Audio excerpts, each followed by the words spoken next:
to their game. But I got a feeling Port on a bit of a roll. I think they might just be able to get the job done. It won't be much in it. If they win, I don't think there'll be much in it. Neil, who do you like? Bays have won on the stats 9 of their past 11. I would say their form, I tell you what, this could be tight. I reckon Yeah, it will be 10-point close. game. Yep. And I would say the Tigers. Yeah, I'm with Neil. I'm going to go the Tigers in a tight one by under a couple of goals. Yeah, I'm going. Who did I tip last night? I think I might have tipped Glenelg. Yes, you did. Well, that's going to be my official tip, Glenelg, so that's not going to change for our tipping. But I like Port Adelaide tonight. It's not going to matter, Koff. I'm 3 ahead of you. I love Jeremy Clayton back in the side. He is a star. Surprised to see him start on the bench. Not that that means anything. And yeah, he'll get on, and he's also on the.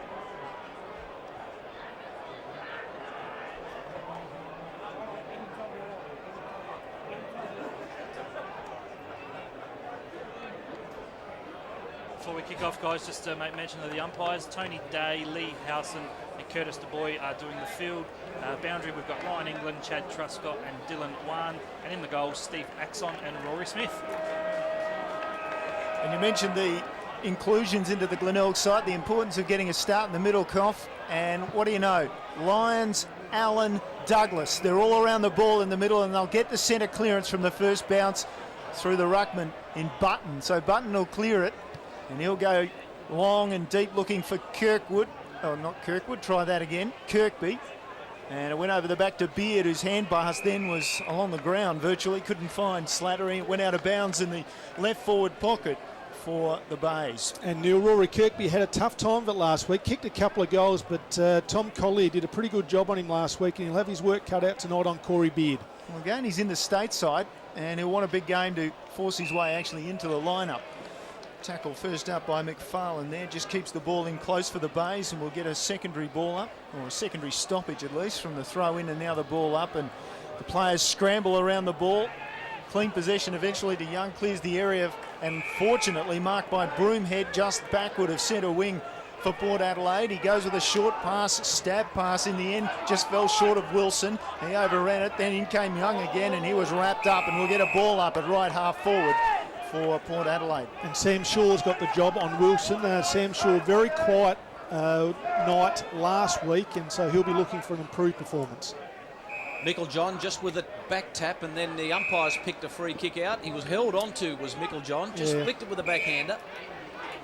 And he decides to go with a dangerous kick inboard, and Brain takes the mark under a bit of pressure. So he was all right for them last week too. It's a New South Wales scholarship lad. He kicks high. Up they go. Koshel was there. Ball just punched away. Broomhead, he was nippy last week as well. In goes Glenelg with a couple of players around the footy. And Milne was in there, and it'll be a ball up.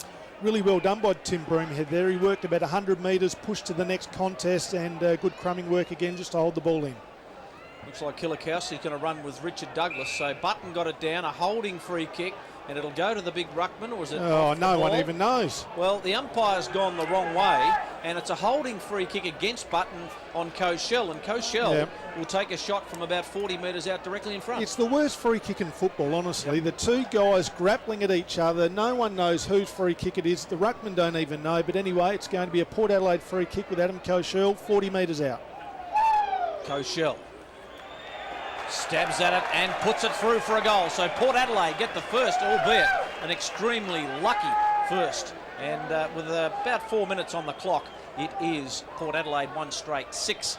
And Glenelg get to score. Yes, and interesting to note that Port Adelaide have got both of their big guys on the ground. Mickeljohn is starting in the ruck tonight, and Koshel is operating out of the goal square, and he's a big man. They've also got Corey Grove down there, so they've got a bit of height, got some pace down there with Broomhead, Callum Wilson out of a pocket, so they've got a multi-pronged attack tonight, the Magpies.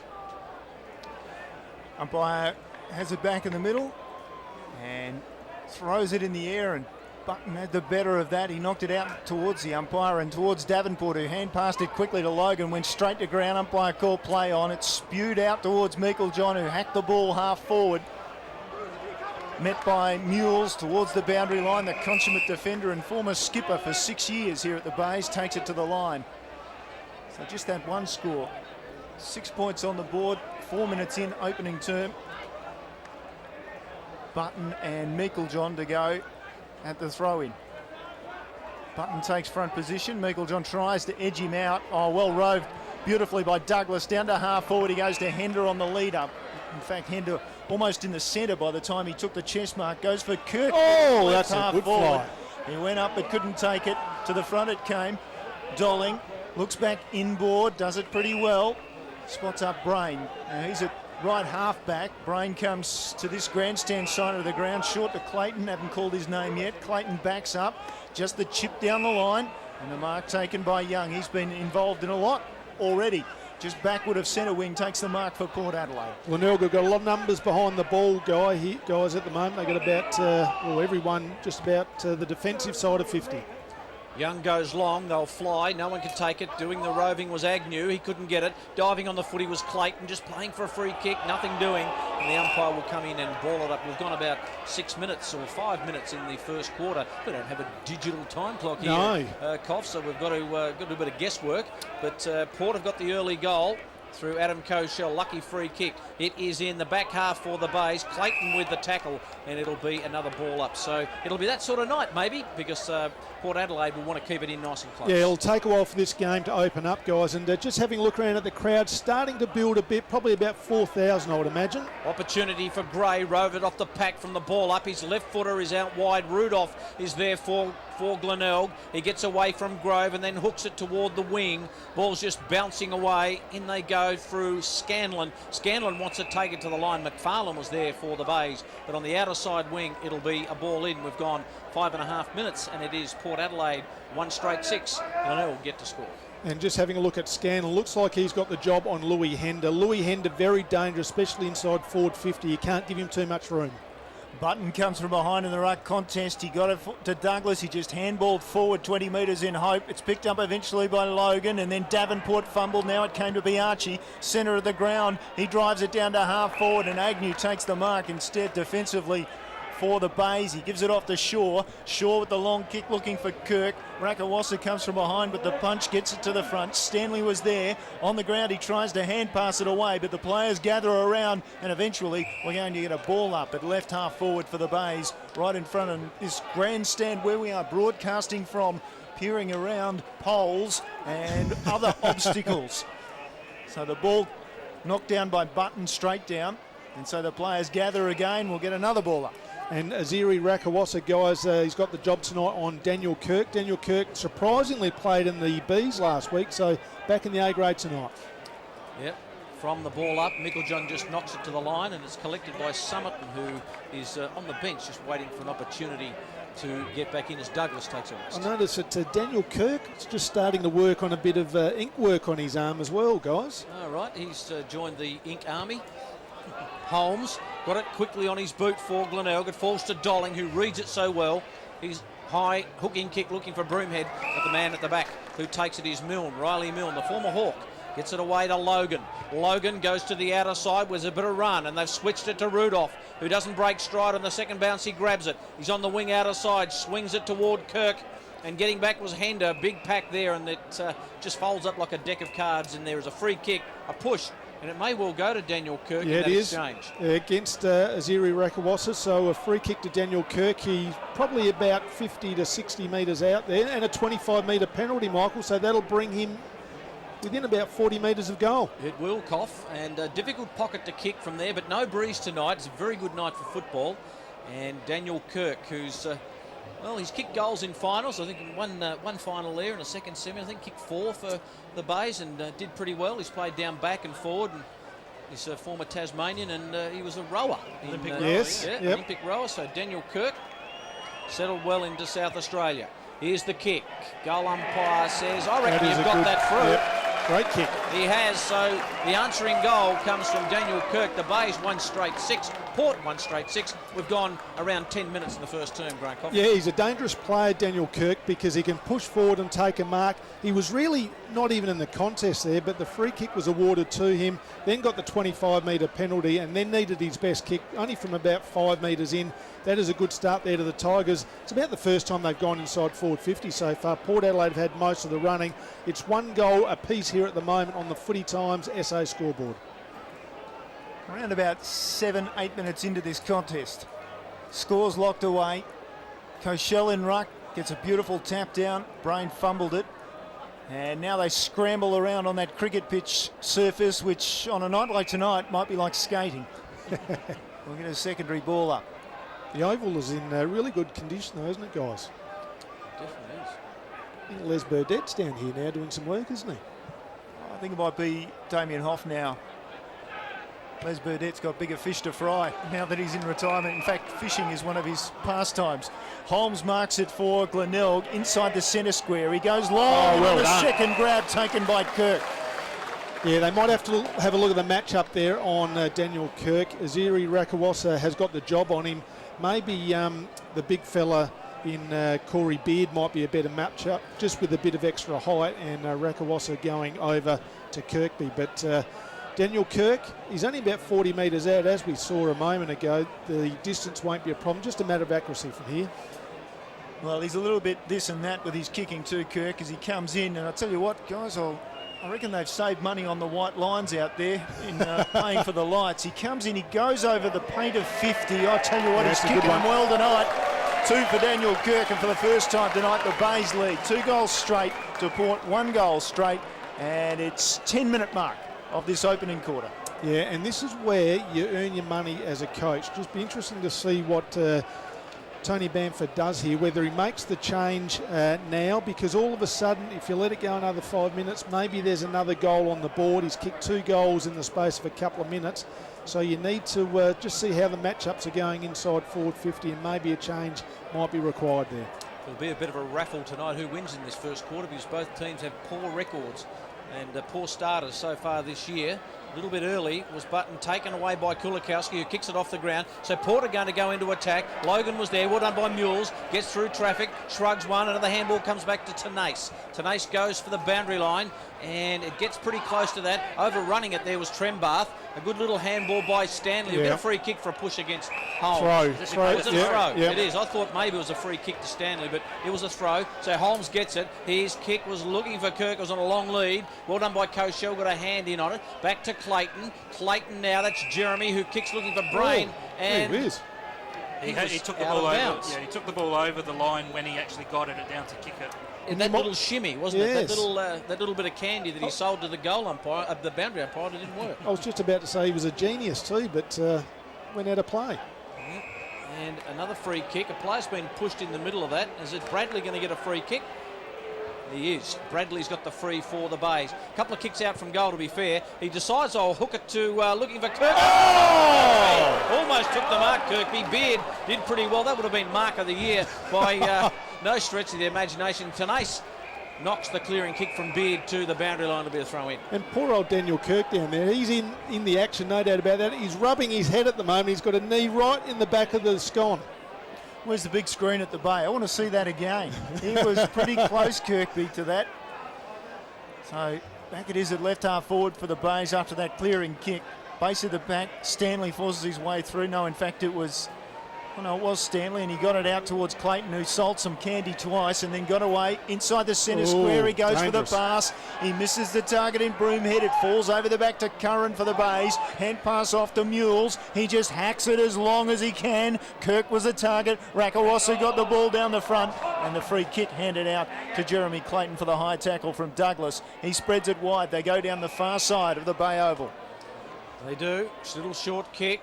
And ends up with Biachi. Biachi, the handball over the top to the run of Slattery. They like to use Slattery off halfback. This time the kick's no good. Mules on hands and knees did pretty well. It ends up with Agnew. Agnew's got to get a handball away. Logan's at centre halfback. He's in the centre square, runs to there. Then the kick. Well, not all that flash. Here's an opportunity for the Bays. Handball comes back to Nace. And then that was Davenport who got the initial handball. Interesting hairdo. He goes up high and roved by Kirk this time. He's roving. He snapshot at goal. Could bounce through. It won't. It's a behind.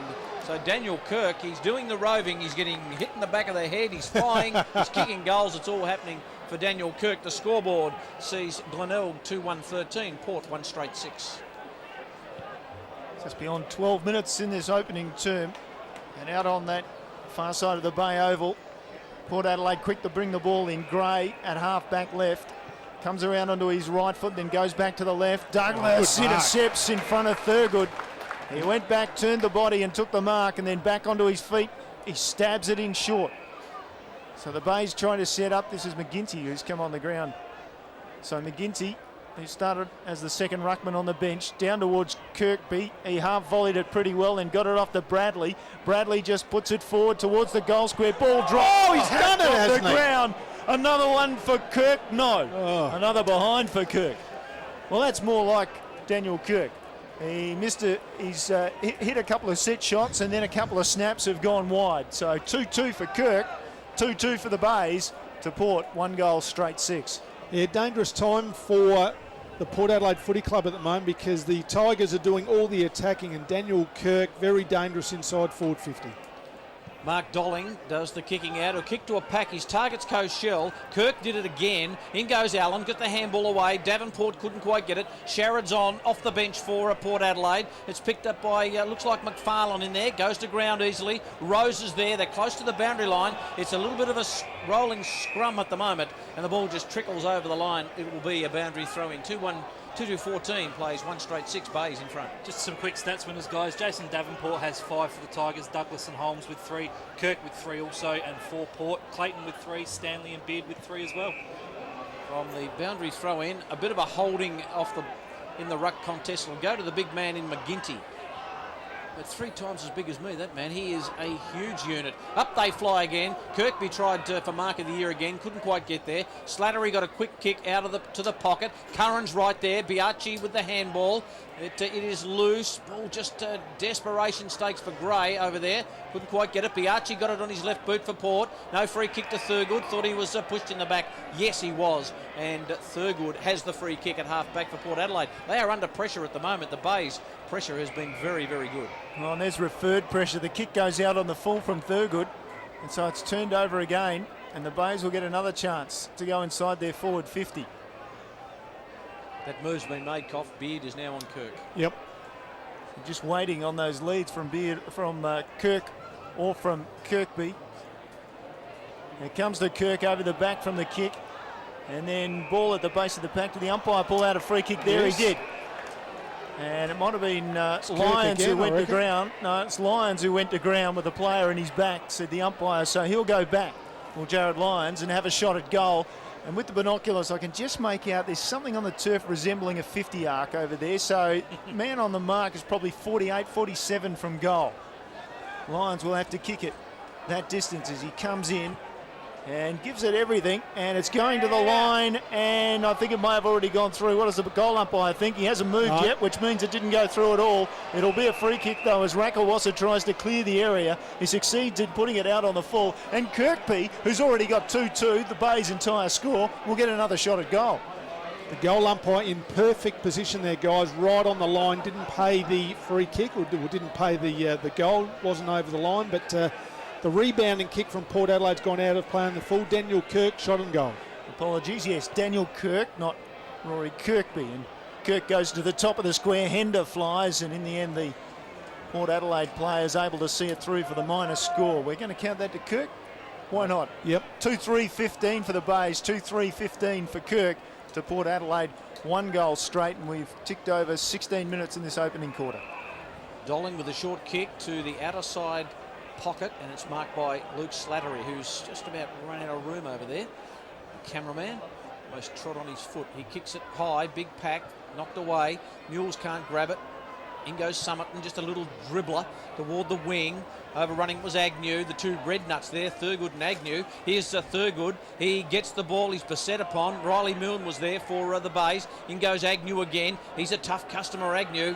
He's just knocked the ball to the line, and I think Tony Day is saying, no, throw it back in.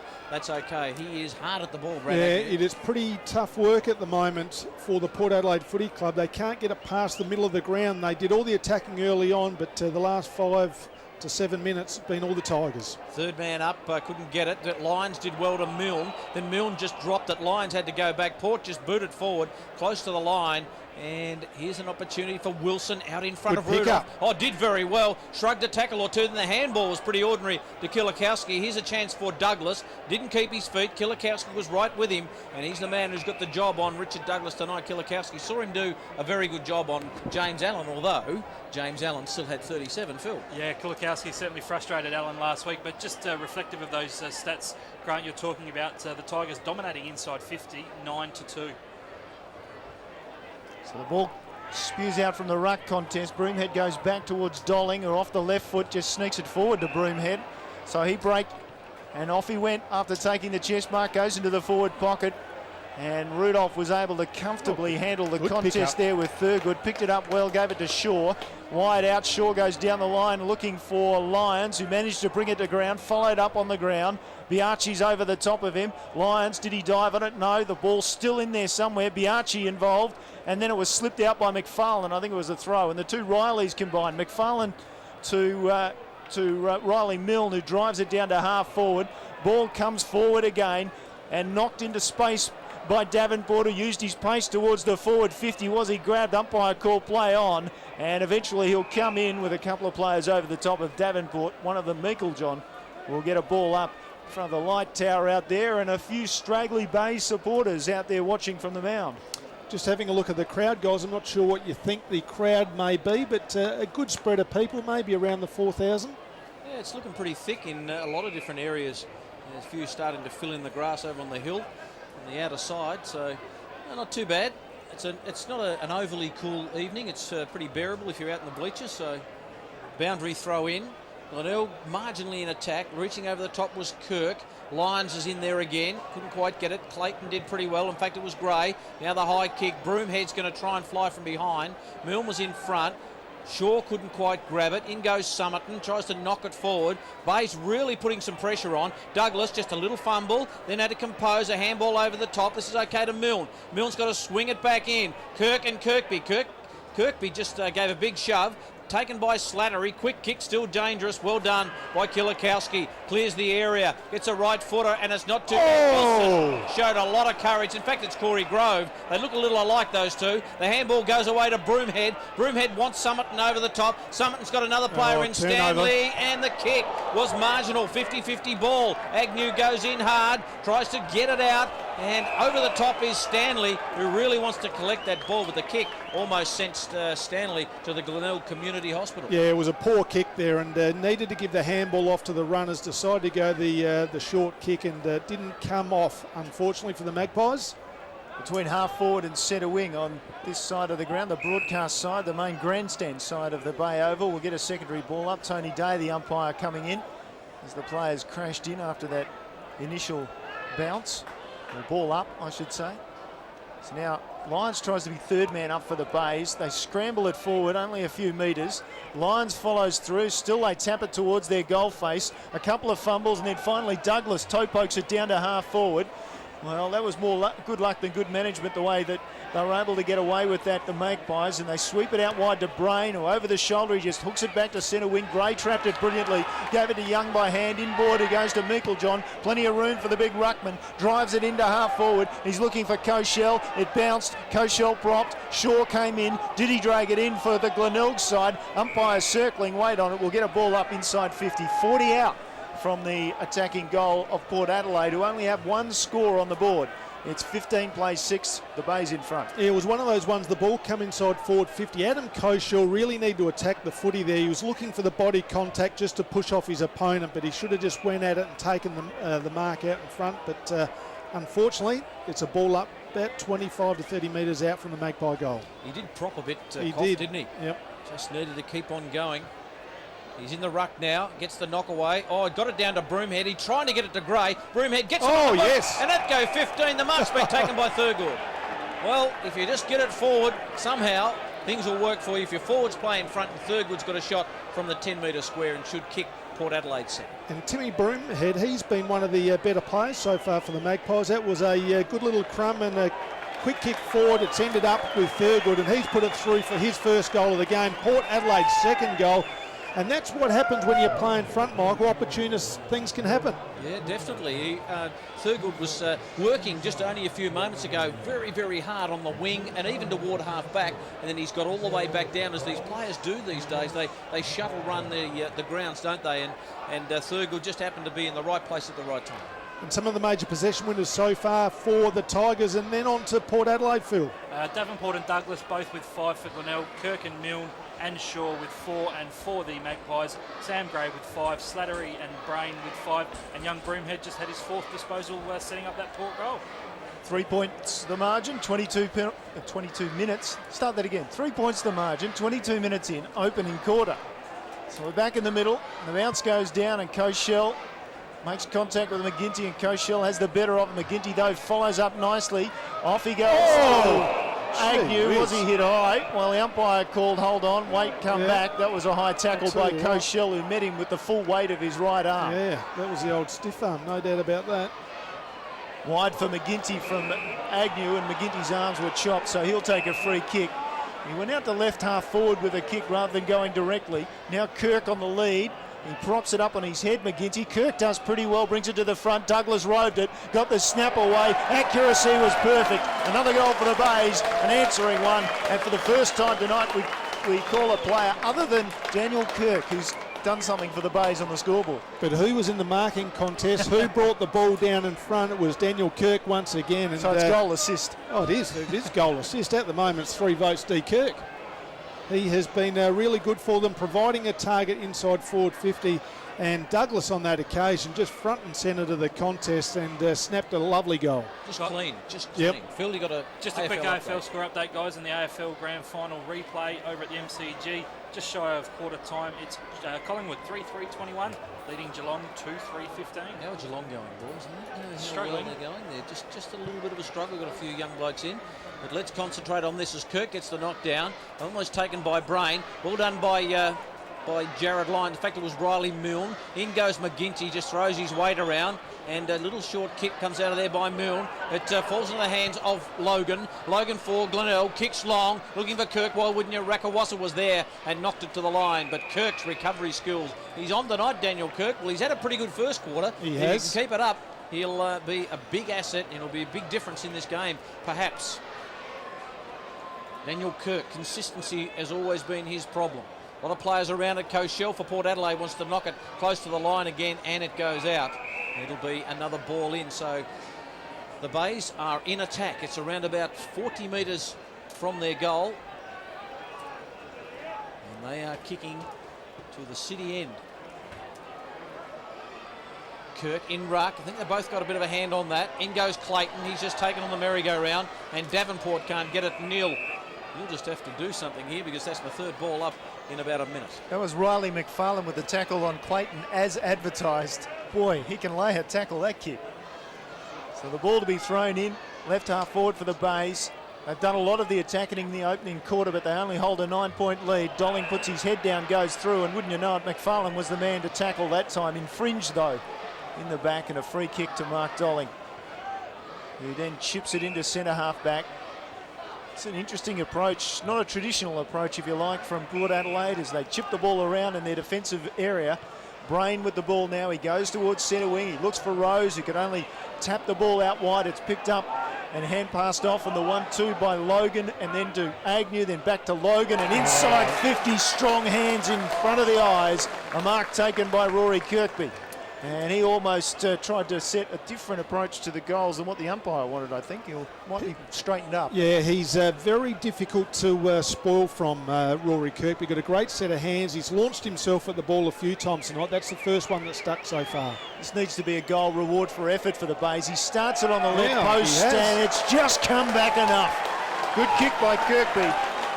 So it's Kirk and Kirkby, the leading forwards for Glenelg. 4-3-27 on the board for Glenelg, and Port Adelaide 2 straight 12, and we've just gone through 24 minutes in this opening term. And for everyone who loves their stats out there, Phil, that's his 200th goal for the Glenelg Footy Club. Yeah, and of course we spoke to Rory last night on the Thursday Night League team show. Yes. Said he really feels like he's due for a big game. Maybe tonight's the night. I think one of the things that makes him so hard to mark up on when he's in the marking contest, he goes very early. He and does. He's got an ability to hang. Yep. hasn't he? And he can really hang there and do pretty well. Everything's going to script for Port Adelaide this year. They won 2 of 7 first quarters this year, so they are looking behind. They'll be behind at quarter time. In goes Jared Young and just tries to drag it back in. We'll get another ball up in the centre of the ground. A lot of players around the footy, and we've gone around 25 minutes in this first term. And as you said, that crowd cough is really building up now. It's a good night for football and good to see people out watching under lights. And this is what Bays fans have been asking for so long.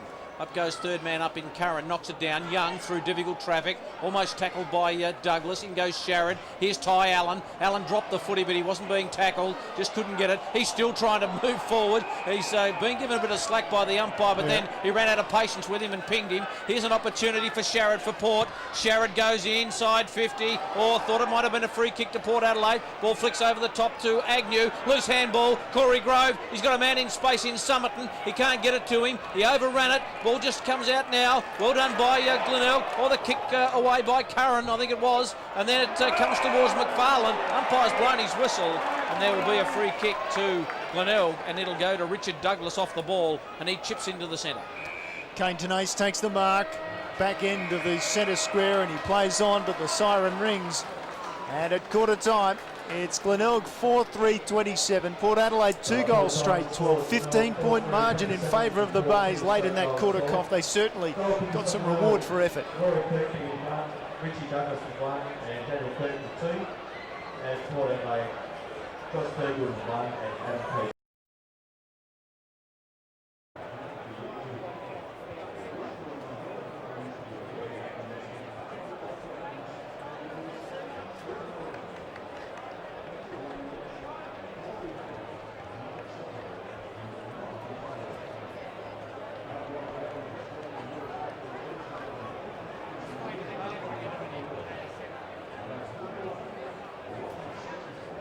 Still an important component for the team, and I'm sure if Chris Massey was looking at everything at quarter time, he'd look at Ty Allen and say, well, all right, here's a bloke leading from the front. And just having a look at the Magpies guys, start of the second quarter, they've got Koshel at full forward once again. Corey Grove is also down there, and Callum Wilson. So they're pretty top heavy, aren't they, down in the forward lines? It didn't work that well in the first quarter, so it'll be interesting to see if they change it up during the quarter at all. Yeah, I reckon they'll have to. It'll be a bit of a mix and match, I reckon. All depends what's happening, but Port just need to get some clean ball inside 50, that's all. And I think Koshel came out on a lead there a while ago, then saw the ball bounce 10 metres in front of him and couldn't quite get to it. So we're about to start the second quarter. Glenelg 4-3-27, lead Port 2-2, 2-0, 12, I should say, 2 straight 12. And we're about underway.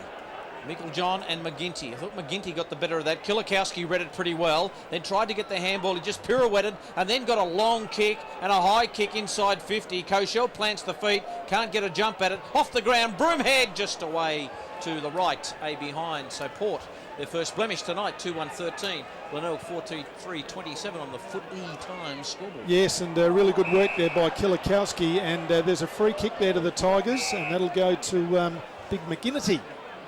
Former basketballer. So McGinty goes back at defensive half back on the grandstand side.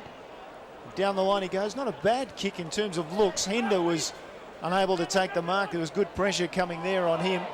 Ball comes out into a bit of space, attacked strongly and low and hard by Kane Tenace, and then he's wrapped up well by Rose, and we'll get a ball up. And it's right on true centre wing just at the moment. Umpire stands about halfway between the centre square and the boundary line as he prepares to throw the ball into the turf. Can't be easy on a dewy night such as this. Meikle-John clears it away quickly. Just the quickest of kicks finds Broomhead. 20 metres away at half forward. Broomhead goes inside 50. Good lead up, and the mark taken by Wilson about 45 from goal. We know he's a strong kick. He goes and has a quick look around and sees what's available, and then finally he's called a halt and said, right, I'm going to have a shot. And really good work there by Broomhead in a one-on-one contest. Riley Milne needs to do a bit better there. He's only a real skinny kid, Broomhead, and Milne's probably about 6'3", got the height, just needs to get an arm in to get the ball away. Wilson goes back confidently, kicks it strongly, and why wouldn't you be confident? So 3 goals, 1 on the board for Port Adelaide. 19 plays Glenelg, 4-3-27, just gone through a couple of minutes in this second term. Yeah, great work once again, as I mentioned, to Broomhead. And then the kick was a really good one to Callum Wilson. Put it out into space, let Wilson run onto the footy, and he finished off with a really nice goal. And sometimes you wonder, guys, with key forwards, they're paid to kick goals, and I know he was 50 metres out, but he's a beautiful kick of the football. Why don't you take the responsibility on yourself and go back and just do what he did then, put it straight through the middle? Yeah, perfectly said, Koff. He just needs to, that's what he needs to do, and that's what will breed confidence, Yep. and he'll really start to get up and about. And Port Adelaide, well, their best quarter is the second. They won 4 out of 7 so far this year. Ball's back in the centre. We'll have a second ball up in the middle. And the umpire races in. Yep. Yeah, you said about the mix and match.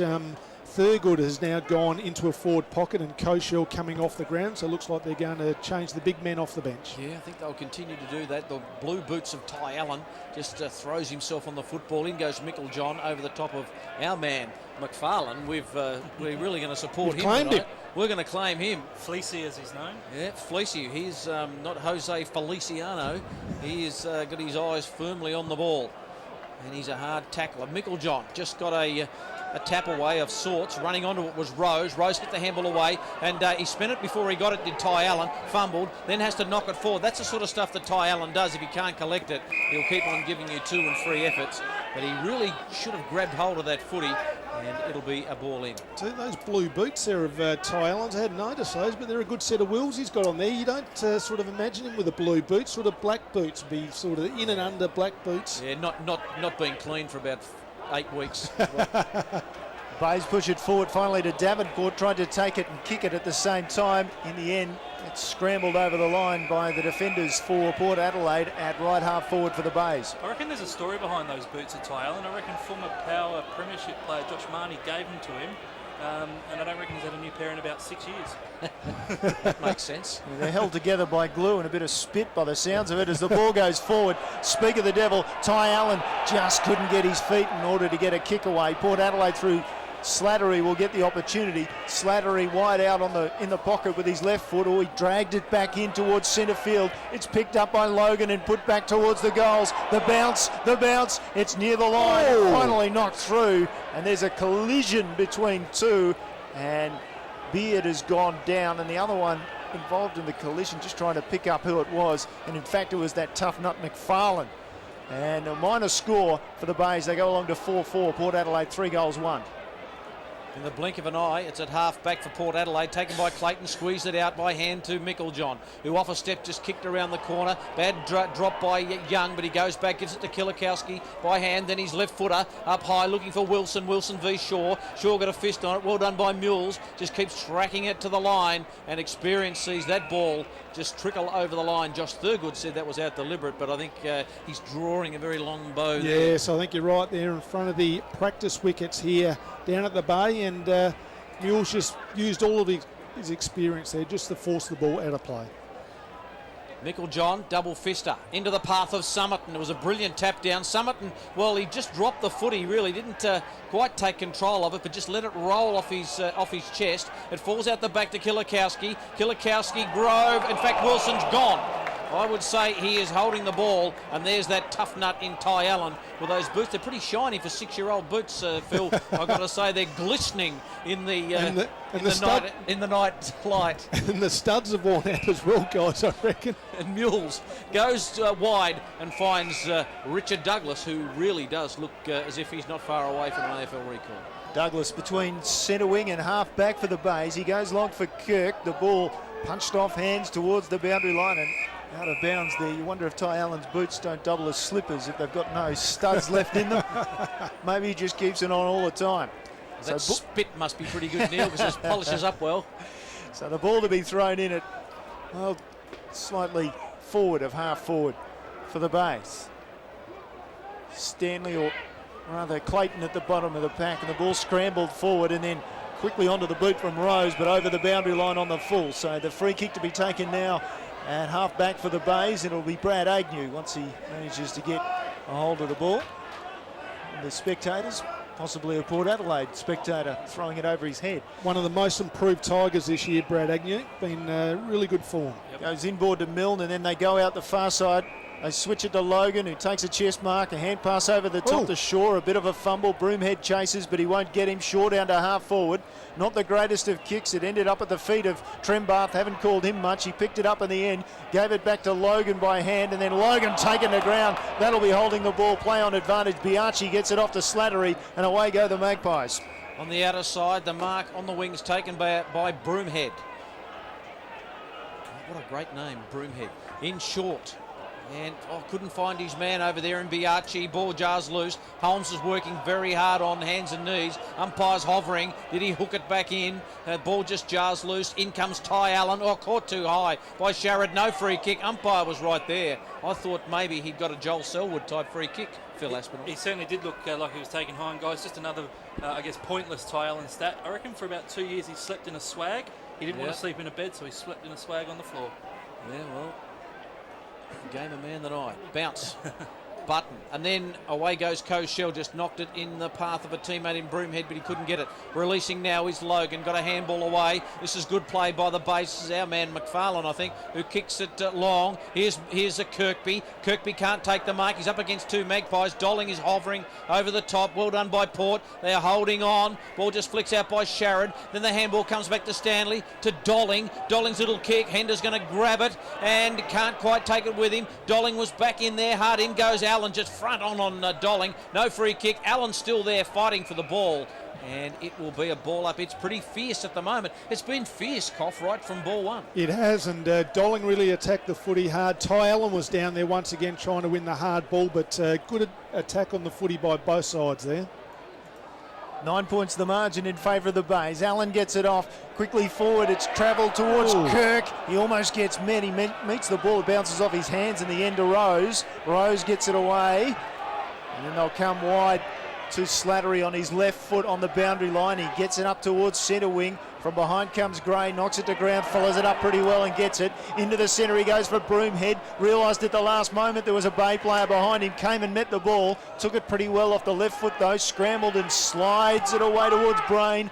Brain was smart. Just dropped it in short. Grove now.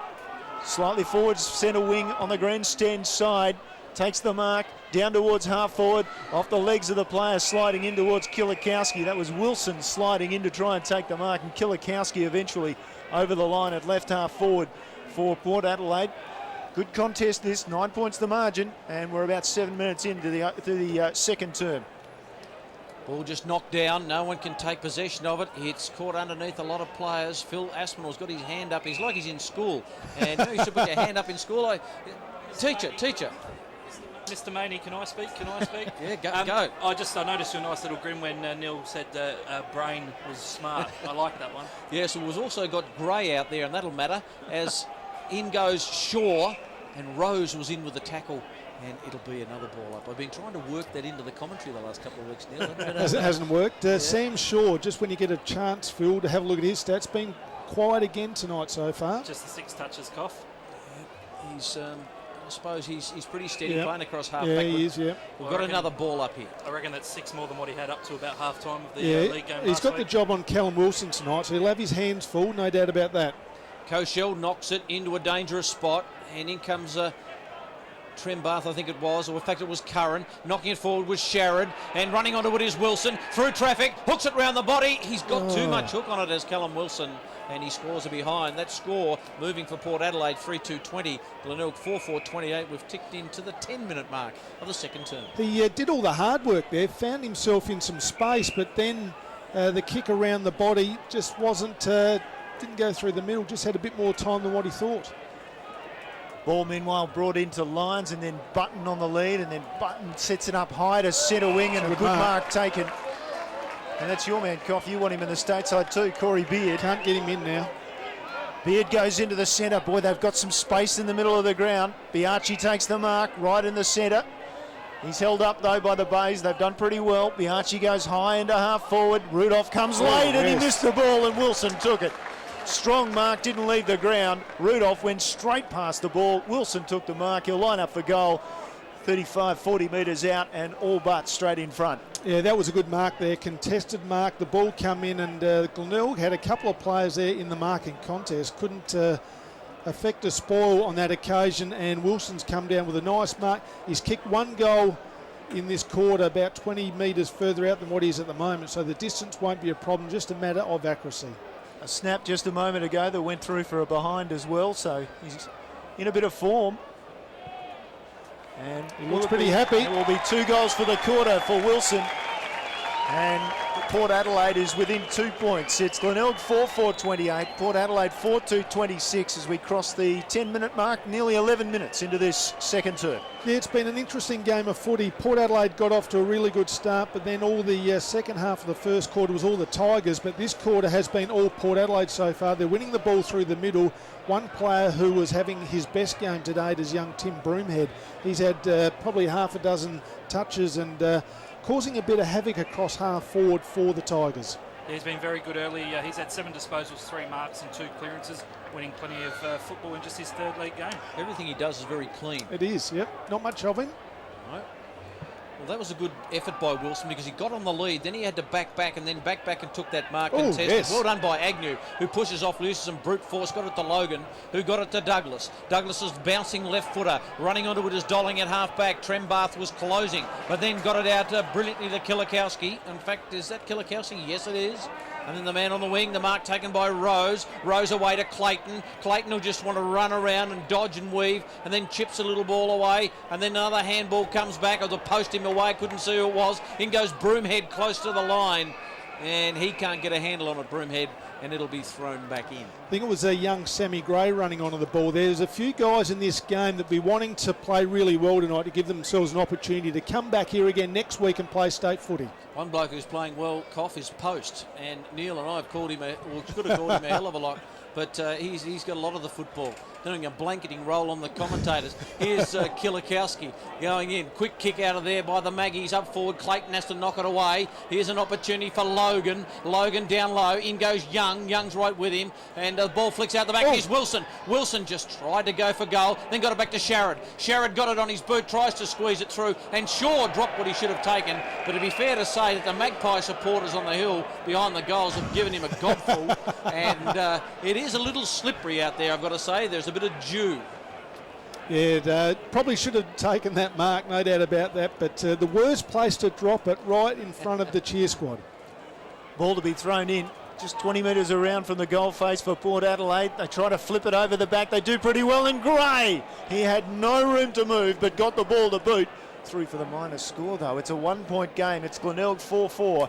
It's Port Adelaide 4-3, and we have now gone through, what is it? Got to check it on the 12-minute mark, 13-minute mark of this second term. Gee, it's hard to see. Interesting one with Sam Gray too, guys. Next week he's actually selected in the under-20 game and also the open game, so hopefully he gets a game in the second one. Well, he'd get an SA jumper out of that one.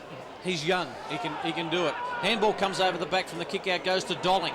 Now, Port Adelaide are building something here. They trail by a point. Kilikowski goes for goal. Good. He might just bounce it through. He has. Brilliant work by Kilikowski. And the goal is kicked in Port. All of a sudden, Grant Coffey, their second quarters are being good this year. They've hit the lead. They have hit the lead. They've kicked 3 goals to nothing this quarter, and that was a really good goal there by Kilikowski because he was hemmed up against the boundary line. The lead was coming at him, decided to go over the head of his teammate in Thurgood to an open goal square, and it bounced through for a lovely goal. And so that was a good goal there by Kilikowski. Been pretty important for them through the midfield, Phil. You've got some stats there, just the major possession winners so far. For the Magpies, Clayton with 9, Gray and Slattery also with 9, Dolling and Kulikowski kicking that goal with 8, and for the Tigers, Logan leads the way with 10, Douglas with 9 and Agnew with 7. Ball back in the middle and cleared again towards the Port Adelaide goal face. In comes Logan, was taken high, umpire will reward him. Free kick, he plays on quickly. He goes about 10 metres and then just drives it down to half forward. At the back, Beard comes for the ball. Ball on the ground though, nobody can get a clean possession. Finally, umpire will come in, surely ball it up. Yes, he will. A lot of hands in the air there from the Magpies looking for the free kick, but umpire was firm in his decision. Tommy Logan still getting plenty of the footy through the midfield as well. Logan and Kilikowski involved as the ball's just kicked out of the pack towards the goal face. It'll be rushed through in the end.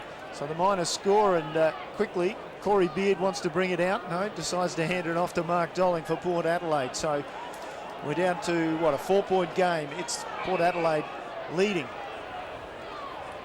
Yes, 5-3-33 to 4-5-29. Port lead. Big long kick out. Trying to keep it in was Raki Wazza, and he can't do so. And the boundary umpire speedily comes around there. Cough, they're very fit, those men. Yeah, they are. Well, you have to be. You've got to get under the time trial. You have to get under the set time. So one of the hardest jobs in SANFL football is the boundary umpire. I think one of the only jobs that Phil Aspinall hasn't done in SANFL football as a boundary umpire. That's one of the things I'd like to see this year. Here's an opportunity for Tenace. He can't get it. Port get forward. Kilikowski got his left foot to it, and the mark has been taken by Rose. Rose spreads it to Biachi, who just kept on running. 2 bounces, and he couldn't collect it, and he just muffed it. Well done by Agnew, who got the handball away. Kilikowski, on and under. Very well done to Broomhead, and he launches for a long way, and Broomhead kicks the goal. And Port get another. They move to 6-3-39. They are 10 points in front of Glenelg, 4-5-29. Who's on that man? That is the question at the moment. Timmy Broomhead across half forward. He is setting goals up. Now he's kicking them himself. He's got plenty of pace. And as you rightfully said, Michael, he is very clean, isn't he? He's not much of him, so you can't afford to fumble the ball. You've got to take the ball cleanly. Off you go like he did then. That's a great goal from about 40 metres out. And all of a sudden, the Magpies, they've kicked 4 goals to nothing this quarter. Tim Broomhead played for South Australia in the Under-18 National Championship last year. Very much a Port Adelaide man, been with the club since the Under-13s. Ball back in the middle. Meikle-John had the better of it, knocked it down to half forward. Well picked up by Gray. Umpire saw a free kick in the back. Logan penalised. Gray plays on immediately on getting the ball. Into the forward pocket he goes. He almost finds his man in Grove, who goes to ground in search of it. Still the umpire calls play on. Grove smothers a Bay player, and he's going to be pinched for holding the ball. Trying to see who it was. Grove crushed him as soon as he was on top of the ball. It was Sam Shaw.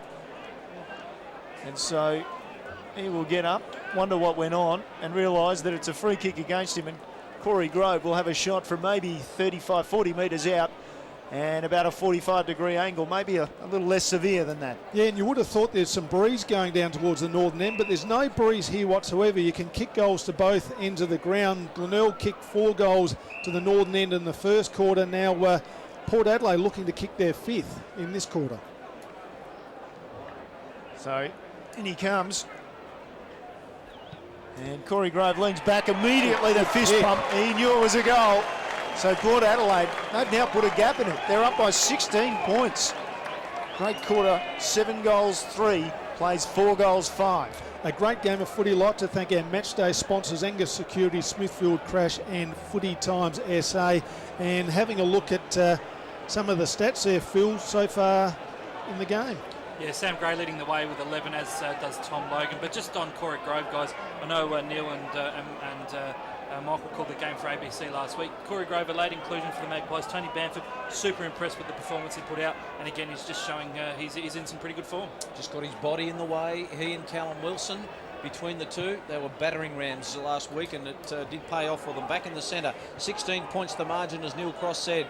Opportunity here for Port to go forward through Dolling. Dolling's left foot hooking ball.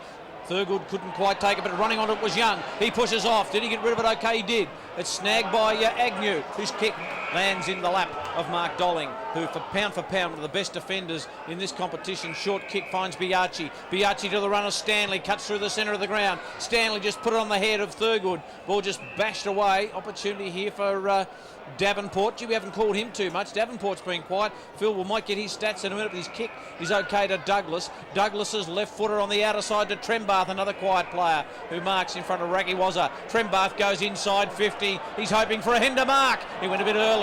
Over the back, the ball slips away. Opportunity for Port Adelaide. I think this is Rakiwaza who's got it.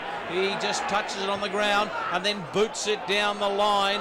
And in fact, that might have been Scanlon. Thanks, Neil. It's marked by Logan. And Logan goes into the centre of the ground and finds Tenace. Tenace, slow kick inside half forward and a very good one. And Douglas takes the mark and Dolling pushes him away. And Douglas says, hang on, mate. The mark was back there 2 metres. I want to make sure I've got my distance right. Umpire agrees. Dolling set on the mark, and Douglas should make this distance quite easily. He's a very good kick. Right on 50, I think he is. Now, it's a bit hard to actually see the line out there tonight, but he kicked one goal in the first quarter. The Tigers desperately need this goal coming into half-time. You can see the line where it arcs around and meets the boundary, and you sort of lose it by the time it gets into the middle of the ground. So Douglas back, in he comes, half a dozen steps forward, sets the ball in the air, accuracy good, Great distance great. No worries, Bays have won and they needed it. 7 goals, 3:45 now to 5, 35 and 2 for Richie Douglas tonight. And we have just gone through 21 minutes in this second term. Yeah, really good work there by Richard Douglas. Just pushed forward. He's playing in the midfield at the moment, but just pushed down towards the half-forward area. Took a nice uncontested mark, went back and kicked a 50-metre goal. But they're just starting to lose the middle of the ground at the moment, the Tigers. It's been Port Adelaide who have just got to the ball first and just pushing the ball forward just with numbers. Yeah, they're gaining the ascendancy with the clearances 27 to 22 as well. Just on Davenport as well, Michael, he led the way at quarter time, equal leading statsman for the Bays with 6. He's only touched it twice in this second term. Yeah, quite second term for him. Back in the centre, and we have another ball up. So that scoreline, 7-3-45 Port, Glenelg 5-5-35, just 10 points the margin. We said at the start of the game we thought it would be tight, and Glenelg getting their first goal of the quarter. Free kick in the centre, it'll go to Port Adelaide, taken by Kilikowski. He goes long, looking for Grove, getting back was Milne, bouncing, running onto the ball was Wilson. Wilson just paddling in front of him close to the line in the right forward pocket, and the boundary umpire blows the whistle and will hurl it back in. And we've gone around 22 minutes in this second term. 10 points the margin in favour of Port Adelaide. 5 goals 3 to 1 goal 2 in this term. So it's been a good quarter by Port. Up goes Koshel, just knocked it back. Agnew can't get a handle on it. The big fella Button just picks it up and says, let's clear it out of here. But he clears it only as far as Rakiwasa, who takes the mark, and he'll drive it back inside 50. Ragawasa inside half forward with his kick, and immediately Milne comes forward. Riley Milne takes the mark. Better than his last attempt. He got right under the ball. That kick wasn't great either, but he still managed to find Davenport, who was infringed, said the umpire. So that's why he has the kick wide out on the outer side. Wide out. And well, he goes wider again to Kirk, who slides in and takes the mark at half back left. So they're doing it by the boundary line, and Kirk's kick down the line, knocked forward by Koshel. At the front was Allen, slipped a hand pass out, missed his target, tries to butter up, it slips out the back again, and finally coming through the pack was Stanley, and Stanley, I think that came off his foot. Umpire said yes, the boundary umpire, and so it's out of bounds on the full. So the Bays will get another opportunity to go forward. I noticed the mist over there, Koff, I'm very interested. It's the barbecue. I had to check it out with the binoculars. As at half forward now, Tenace taken to ground by his opposite number, for number 5 in Jared Young for Port Adelaide, and we'll get a ball up at left half forward for the Bays. Perfect conditions here at the Bay. About 4,000 people we're estimating. No breeze at all. Maybe a bit of dew out there at the moment, but a good night for footy. Just coming out of the mist there is Johnny Depp in Dark Shadows. He's brilliant film. Watched that the other night. It was terrific. Free kick goes to Tommy Logan. And Logan will be very keen to have a good night tonight to get back in that Port Adelaide side. Have we got any of the Avengers out there? No, I don't know if this bloke's got a haircut that would, Jason Davenport, that would look a bit like Avenger-like, but he hasn't played Avenger-like in the second term. Kicks high, up goes Koshel. Yeah, it wasn't a mark. I think somebody else got a handle on it first. Koshel tries to kick it away, dropped the footy. Well done line, spun away. Handball comes out. Away it goes to Douglas. Snap on goal. I think he's got 3 now. He has. Well, they just used it through the hands. Hender was involved in all of that play, but Richie Douglas on the end of it, and all of a sudden it's back to 4 points. That score now is Glenelg 6-5-41, Port 7-3-45 on the footy time scoreboard. Yeah, good work there by Richie Douglas. Once again, pushed forward, ball came out to him, wheeled around on the right foot and kicked a nice goal around the corner. And that's a couple of nice goals there coming at half-time. Glenelg 6 goals 5-41, Port 7 goals 3-45. The Tigers will be pretty happy to get back within a goal coming up to half-time. 24 minutes in, second term, so we'll get a ball thrown up. No, bounce down. Umpires have that option in the SANFL. If they're on an AFL list, they want to get the bounce right. That was a perfect bounce, and Button with a tap down to Bradley, who missed it, and Kilikowski taken to ground as a result. Now it comes to Button again. He stands up on the tackle of Brain. And now it's Curran, and he had it briefly and taken away from him. Brain struggles in over the ball, and now Allen over the ball, and now the umpire blows a whistle and blessedly is going to bounce it again.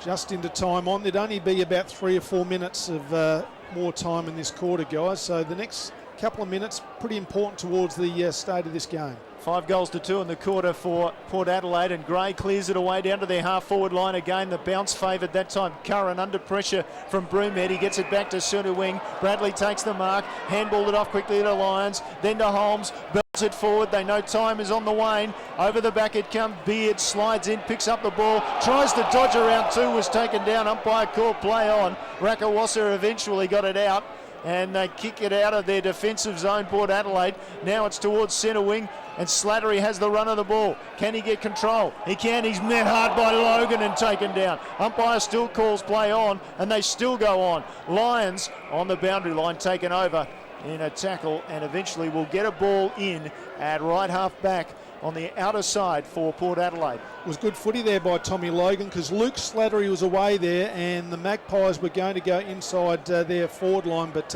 Tommy Logan just hard to get past and wrapped him up in the tackle. Like a crowbar hitting a piece of a twig there it was with that clash, taken by Mules. Then the handball away to Allen, so an opportunity. Kirkby went a bit early. Roving off the top of the pack was Dolling. He'd be good rover up forward, Dolling. He'd kick you lots of goals. And he chips it out nicely, finds Thurgood. Thurgood gets it to Biachi, wants it one over the top of the handball, and the siren goes. And I don't think there was 4 or 5 minutes in there, Cough. And that quarter just going around about 20. Oh, you can't tell because Only about 25. the indicator is just working his way back up to the top, but I think it went about 25 minutes, didn't it, Phil? Champion data say it went 25 minutes and 57 seconds. Right, very close to 26. That would make it. So it's half time at the Bay Oval, and it is Port 7-3-45. Glenelg 6. Oh, but he can fire up when he wants to. I've interviewed him for Messenger and he gets fiery. Hot under the collar.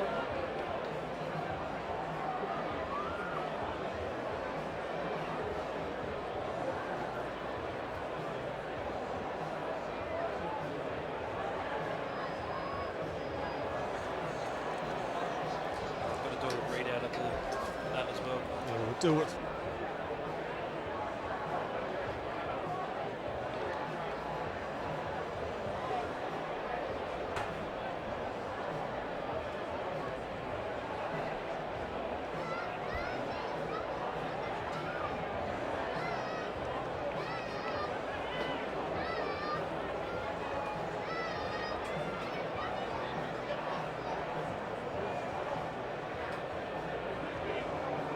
I'd like to thank our matchday sponsors, Angus Securities, Smithfield Crash and Footy Times SA. Just about to start the third quarter. Both the sides in place, and the umpire has raised the ball aloft.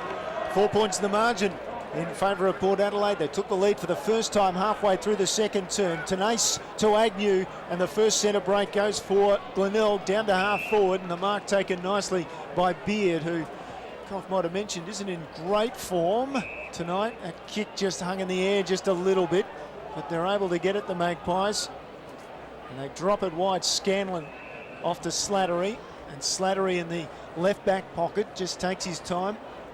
That barbecue over there looking more and more inviting, and more of the smoke from it just drifting over the ground in still conditions. So Slattery passed it off, and now it's Sharrod. Sharrod brings it back down to this side of the ground, and again it's Scanlon. Glenelg just pressing them up the ground, and Port Adelaide called to play on Scanlon. He's gone to go across the ground. Now he's being hemmed in. He's given a hand pass to Rakawasa, and he's got one back, and just as well. They just got away with it down to Thurgood. And now Thurgood at right half back in front of a crowd that's still getting back from their halftime festivities, I think, Koff. They are, and a good crowd as well, as we mentioned, probably about 4,000, but it's a good night for footy here. All close to the line. Big Button goes in with a tackle, and it just dribbles in front of the interchange bench, and it'll be a ball in. So no change to that halftime score. Port Adelaide booting 5 goals in that term. A couple of late ones to Glenelg through the boot of Richie Douglas. In goes Clayton, gets slung. How did he get rid of that? Allen's right there for the Bays. Clayton with another effort to umpire Tony Day. Crosses the arms and says, give it to me. Yeah, Ty Allen's an interesting one, guys, for next week. He's been out for a few weeks being injured, but playing his home ground, I think I'd have him in. Lyons gets the clearance away from that stoppage, taken by Kirk, who was on fire. Got it to Kirkby, who just hooked it away. Oh, the mark was dropped by Scanlon. He's had a couple of touches, but didn't quite get it there. Well done by Slattery. Got it away to Stanley. Another handball to Biaggi, so he's tucked in the left forward pocket. He's got to dribble it really close to the boundary line. Lyons is running onto it. Broomhead gets there, but couldn't collect that ball. You can just notice that ball is very slippery in this second half. Yeah, we noticed there that Louis Hender, the ball came his way, just couldn't take it cleanly. When he's up and about Louis Hender, he would have gobbled that up and we would have been waving 2 flags, but just couldn't take it. It's probably a bit slippery, that footy. Ball back into play. Nobody got a touch, and then it fell to Summerton, who just hacked it off the ground.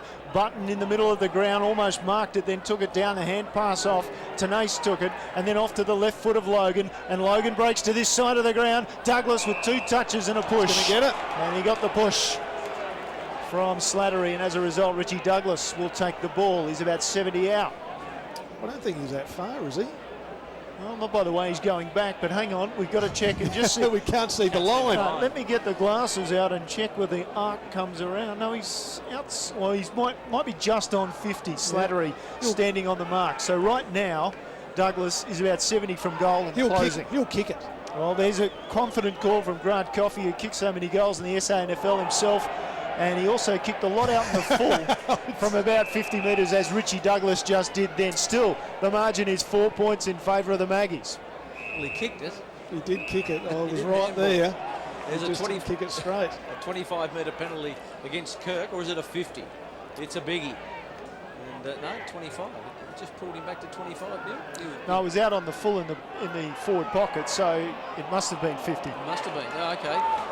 Handball toward Young. Young just bashes it to the line, or is that Scanlon? That's in fact, I'll get it right the third time. It's Stanley who knocks it to the line, so it's a boundary throw-in. Got a few guys with a similar sort of hairdo, similar build. Stanley and also Slattery. Yes, and in the night, time's a bit tough, but Tenace has got this one, got it onto his boot, looking for Kirk. Rakawazza just tried to kick it off the ground, should have probably bent over. Hender's there, we know he's clever, but he can't quite get it, and the ball runs out of play. Scanlon was there.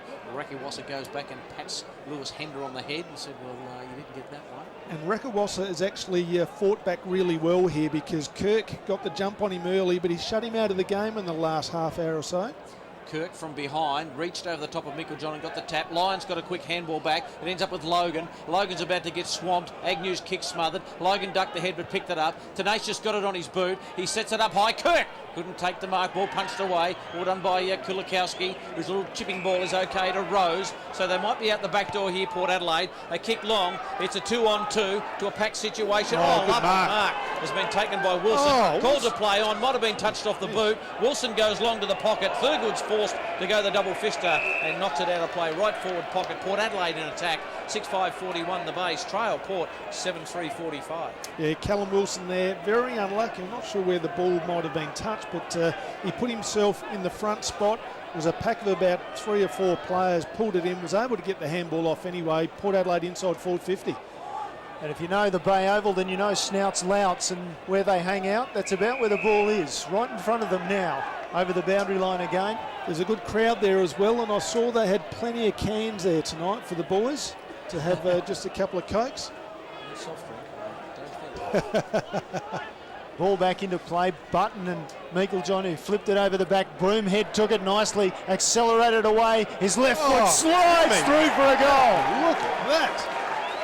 8-3-51 for Port Adelaide. Glenelg 6-5-41. 10 points the margin, and we've ticked over 5 minutes of this third term. Yeah, really impressive stuff here by Timmy Broomhead. That's his second goal, and he's got some pace about him, hasn't he? He really found put the foot down, found some space, and all of a sudden he found out he had a left boot as well. He wheeled onto the left, and an unguarded goal square put it through. Lovely stuff. Just went away from them in a couple of strides, didn't he? Sort of Phil Aspinall-like. It was what they call leave, wasn't it? panther-like. All those descriptions of Phil Aspinall as he nods his head approvingly. Ball up in the centre, 10 points the difference.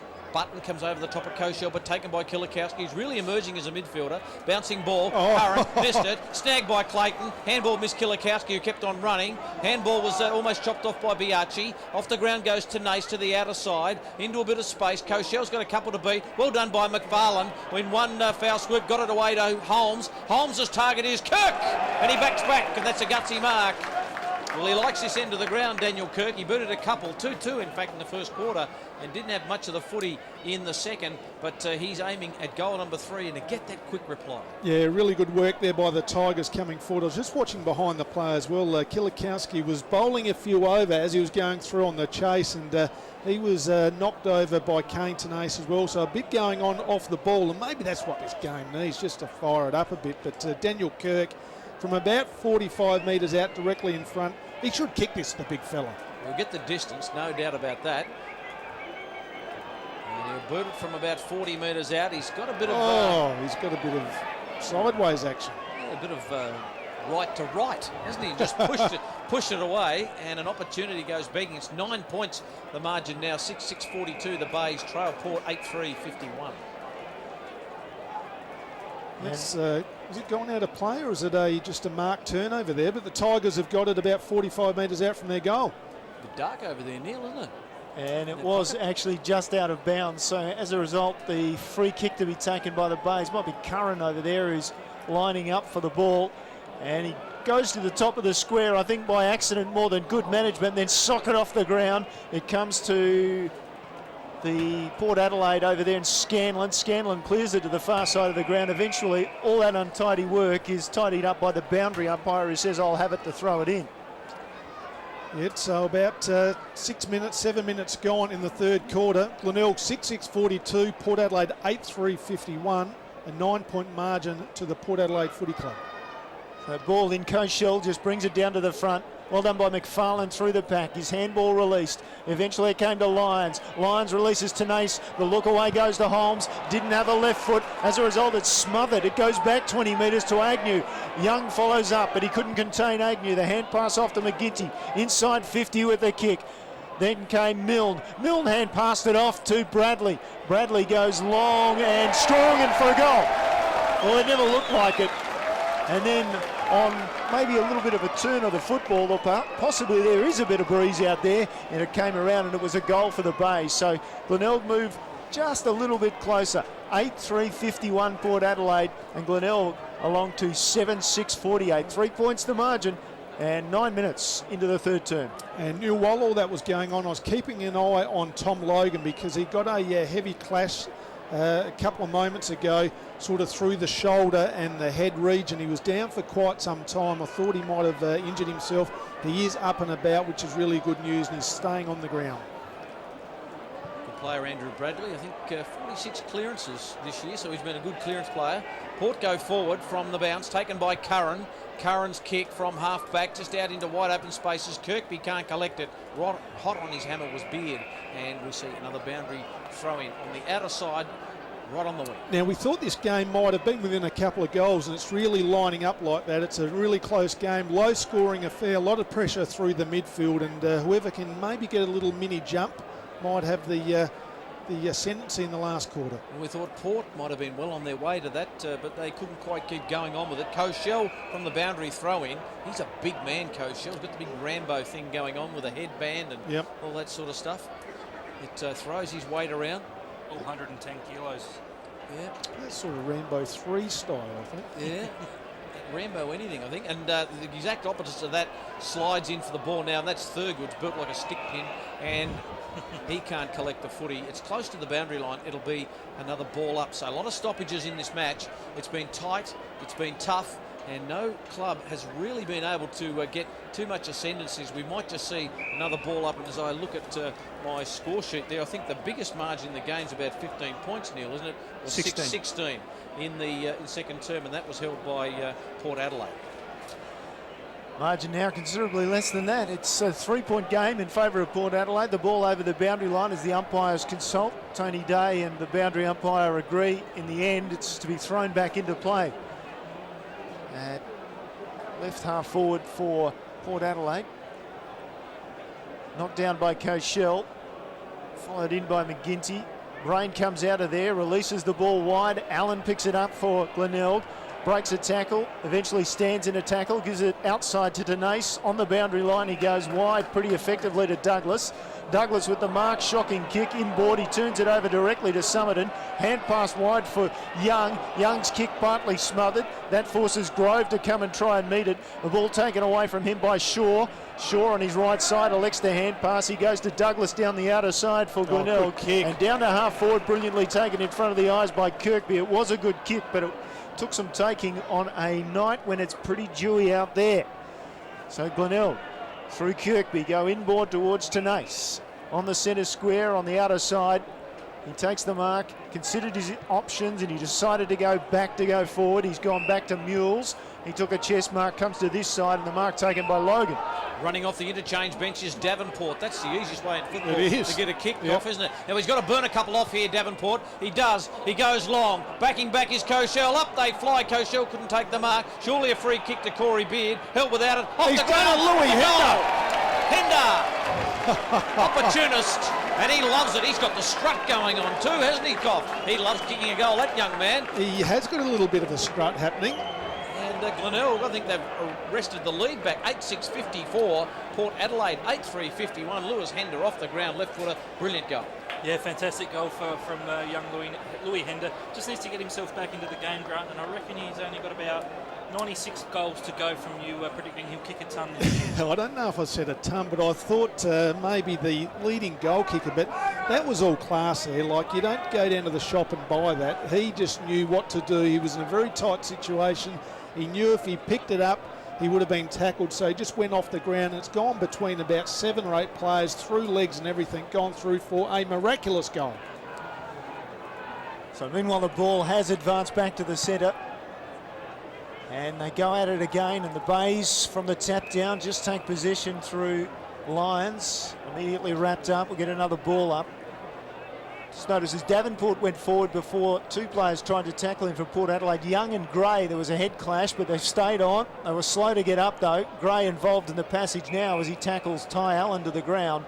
We'll get a third ball up in the middle. It's a 3-point game in favour of Glenelg. They've taken over the lead that they surrendered at the 15-minute mark of the second term.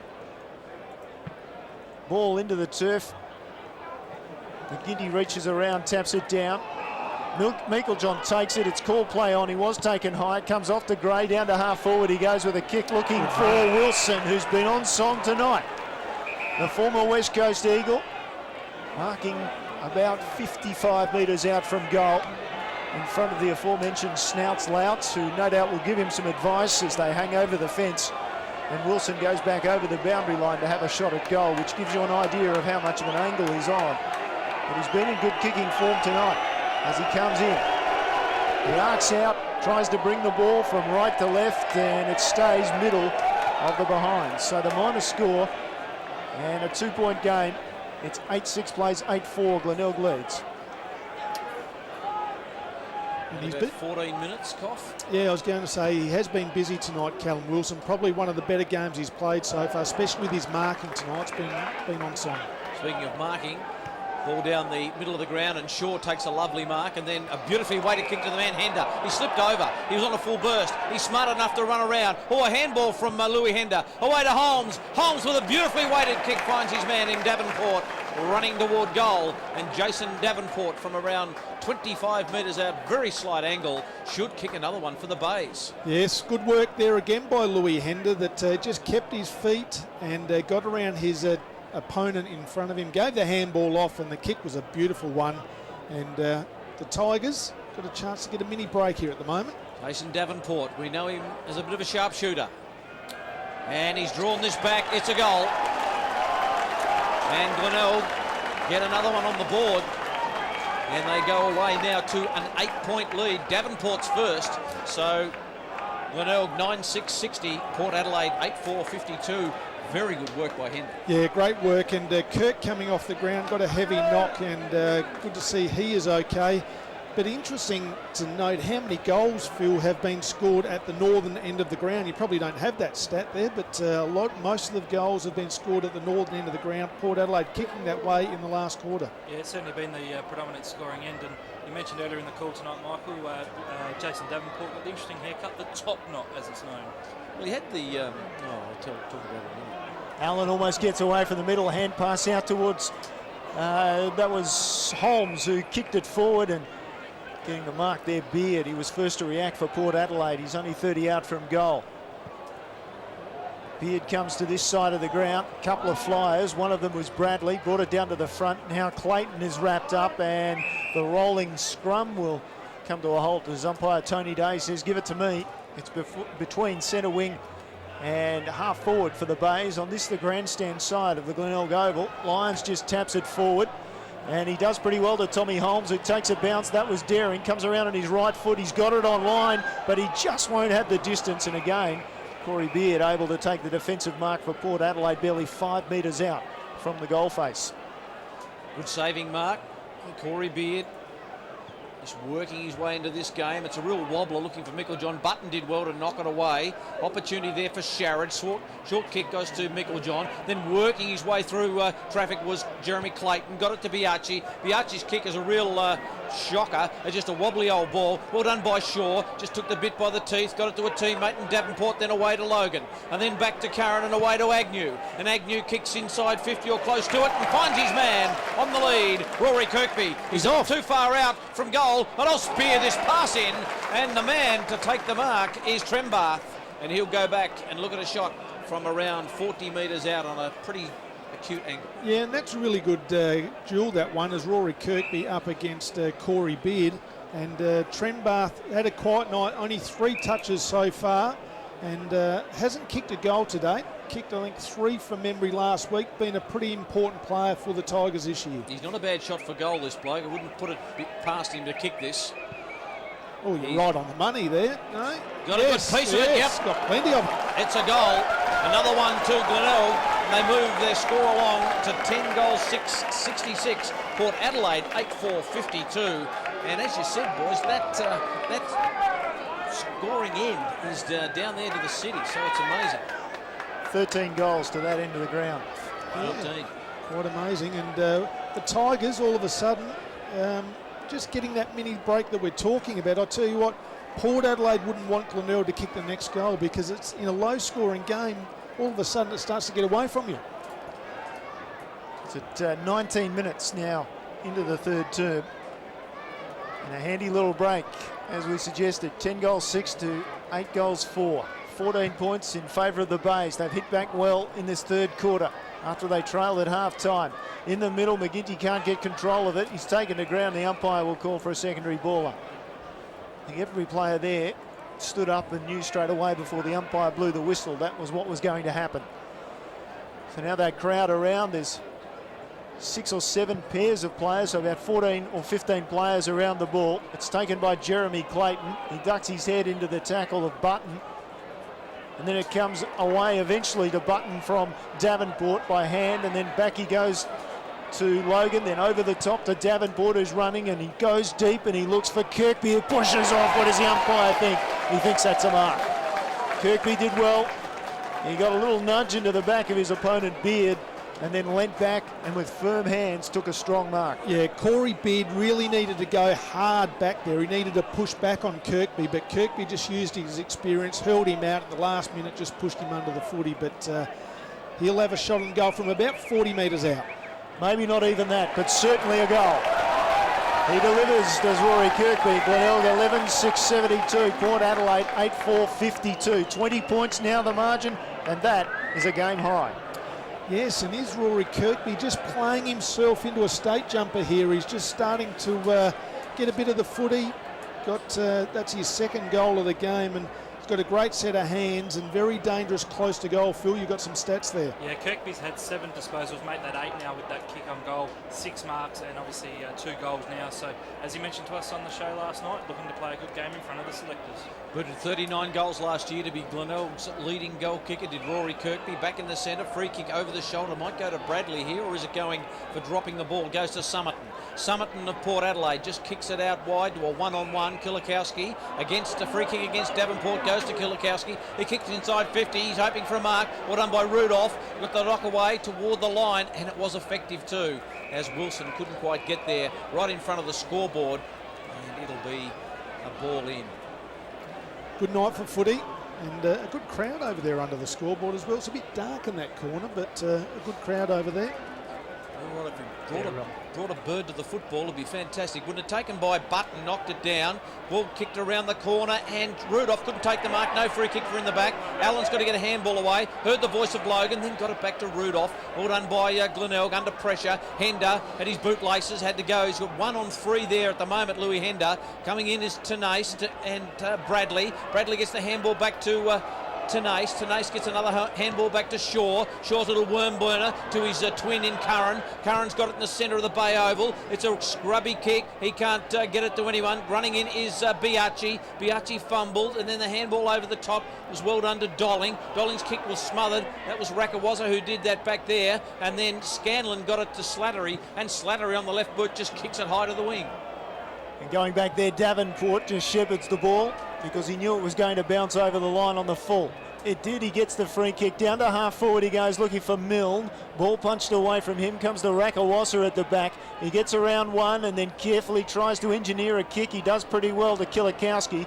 Flanking him was Biachi. Through the centre of the ground he goes and down to half forward, but it was a wobbly kick picked off by Shaw. Defensive centre half back for the Bays. He comes to this side of the ground. He looks for the skipper in Allen, and across comes the McGarry medalist in Clayton. And as Clayton's crouched over the ball, he gets met front on by Trembath, and it'll be a free kick to Jeremy Clayton. They'll go forward again, the Bays. Yeah, last 2 forward entries for Port Adelaide. The Port Adelaide forwards have been caught behind. Need to get in front. Port Adelaide going forward, I should say, and almost McGinty a mark for the Bays. And now Tenace crashes in, and he's tackled by Grove, and the umpire says, I will have it. Right half forward for Port Adelaide, and they trail by 20 points. It's been a great quarter by the Bays. We're into time on. 72 plays 52, 20 points the lead. Glenelg out of half back through Lyons. Left footer, bouncing ball. Rakiwaza did well on Trenbath, then got it to Dolling by hand. Then Dolling kicks a left footer to a big pack of players. No one can take the mark. Grove was in there with a punch. Well done, Tenace. Quick hands, got it away to McGinty. Then to Bradley. He's under pressure. Turns it over to Young. Young's trying to get it to Gray. Gray is tackled. Somehow got a half-distance kick, and it wouldn't be counted in a stat, I don't reckon. Fell on his boot. Ball's tucked underneath a number of players. McGinty with brute strength can't get through, and Brain has got hold of him and says, you're going nowhere, big fella. We'll have another ball up. Yeah, just clicking over to time on, guys. Port Adelaide need the next goal.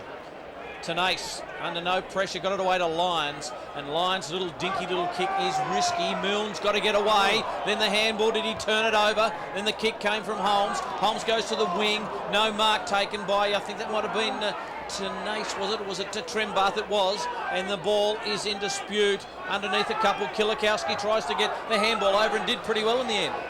Biachi almost ran onto it, but no, the ball in dispute again, and they crowd around against what is a pretty good crowd in front of the clubhouse here at the Glenelg Oval. And the umpire calls for it. He's going to ball it up again. It's at right half forward for Port. So the ball goes in the air, and Koshel just thumps it forward. He does pretty well. Rose pushes off his man, grabs the ball, sends it to the goal square. Bounce in favour of Wilson. He got a boot to the ball. He did, I think. Wait on the goal umpire. Yep. Yes. Wilson did well. He was from behind. He managed to get rid of his player in Shaw, who got the awkward bounce. And Wilson taps through. He is third for the night. It's a 14-point game. Glenelg 11-6-72. Port Adelaide 9-4. 58, I should say. Yeah, good work there by the Magpies. It wasn't a pretty kick going forward. It was bouncing all over the place, but Callum Wilson ran onto it and needed to get it onto his boot as quick as possible, which he did, and got it through for a goal. A bit going off the ball as well, guys, at the moment. Biachi having a bit of a push and shove with Tommy Holmes at the moment on this wing. So let's just keep an eye on the young guys. Not the biggest blokes out there, but they're just having a crack at each other at the moment. Definitely featherweight, isn't it, Koff? In goes Tenace from the bouncing ball, but he can't get through. And Jared Young has him wrapped up. The two number 5s getting close to three-quarter time. 11-6-72 Glenelg, Port 9-4-58, all set up for a brilliant last quarter. Cochelle tries to palm it down. There's young Broomhead going in, spun in the tackle, got rid of the footy. Tenace, half distance kick. McGinty tried to get the handball out the back. In comes Douglas. Well done, Biarchi left the ball behind, then kicked off the ground by Bradley. Here's Kirkby. Oh, a lovely little give them to our man McFarlane, who lines them up and slots the goal. And they rush to him. His first goal in league footy, young McFarlane. And I tell you what, he did pretty well there, Coffers. He spit all over you. Yes, he did really well, didn't he? He got himself through traffic and found himself into a bit of open space as well. And he needed his best kick on goal there because he just ran inside 50. And soon as it came off the boot, the young fella had the arm in the air. He knew it was going through. And that is a good reply there to the Tigers, because Port Adelaide got the last one. You thought maybe they're just working their way back into the game, but they're just keeping that 20-point margin going into the last quarter. Beyond 25 minutes now in the third quarter. Out of the middle, it's Bradley. He shakes clear, the former under-18 premiership captain for the Bays. Gets it down to half forward, and Kirkby. He pulled it in. The umpire said no. I thought he had a good purchase on it. Dolling clears the defensive zone for Port Adelaide. It's going to come back again, you'd think. It's off the shore. He goes, or current it is, goes high into half forward. Picked off by Cochelle for Port Adelaide. Takes a strong mark. Cochelle with the kick out wide. And a good mark taken there by Corey Grove ahead of Shaw that time. Into half forward he goes. He misses his target in Thurgood on the lead. It bowls over the back in front of a scoreboard that doesn't look good for Port Adelaide at this stage. Picked up by Rudolph. He found his target in the redhead in Agnew, and Agnew takes the mark in the left back pocket, just chips it down the line for Tommy Holmes. So Holmes marks it about the arc of defensive 50 for Port Adelaide. Oh, he goes short, but gets Trembath. I thought he had a couple on him. Trembath instead then just turns it over, gives it straight to Stanley. Biarchi by hand, and then to Clayton. Clayton chips it inside 50. Thurgood couldn't bring it down, or could he? He could. And he took the mark, completed it behind the pole. It was in my way. No, I think he actually got around the neck, said the umpire, because he came with a very aggressive sprawl from behind, couldn't take the mark. But the umpire said, now this is going to be a vital kick. Right on the three-quarter time siren, he's given a free kick away. Well, in fact, if you didn't hear it, no effects, Mike, the siren has gone for three-quarter time. A lot of boos coming as Thurgood comes in front of Snouts Louts. He starts it on the right post. It straightens up beautifully. We've got a game on our hands. 14 points the margin at three-quarter time. It's Glenelg 12-6-78, and Port Adelaide move along to 10-4-64.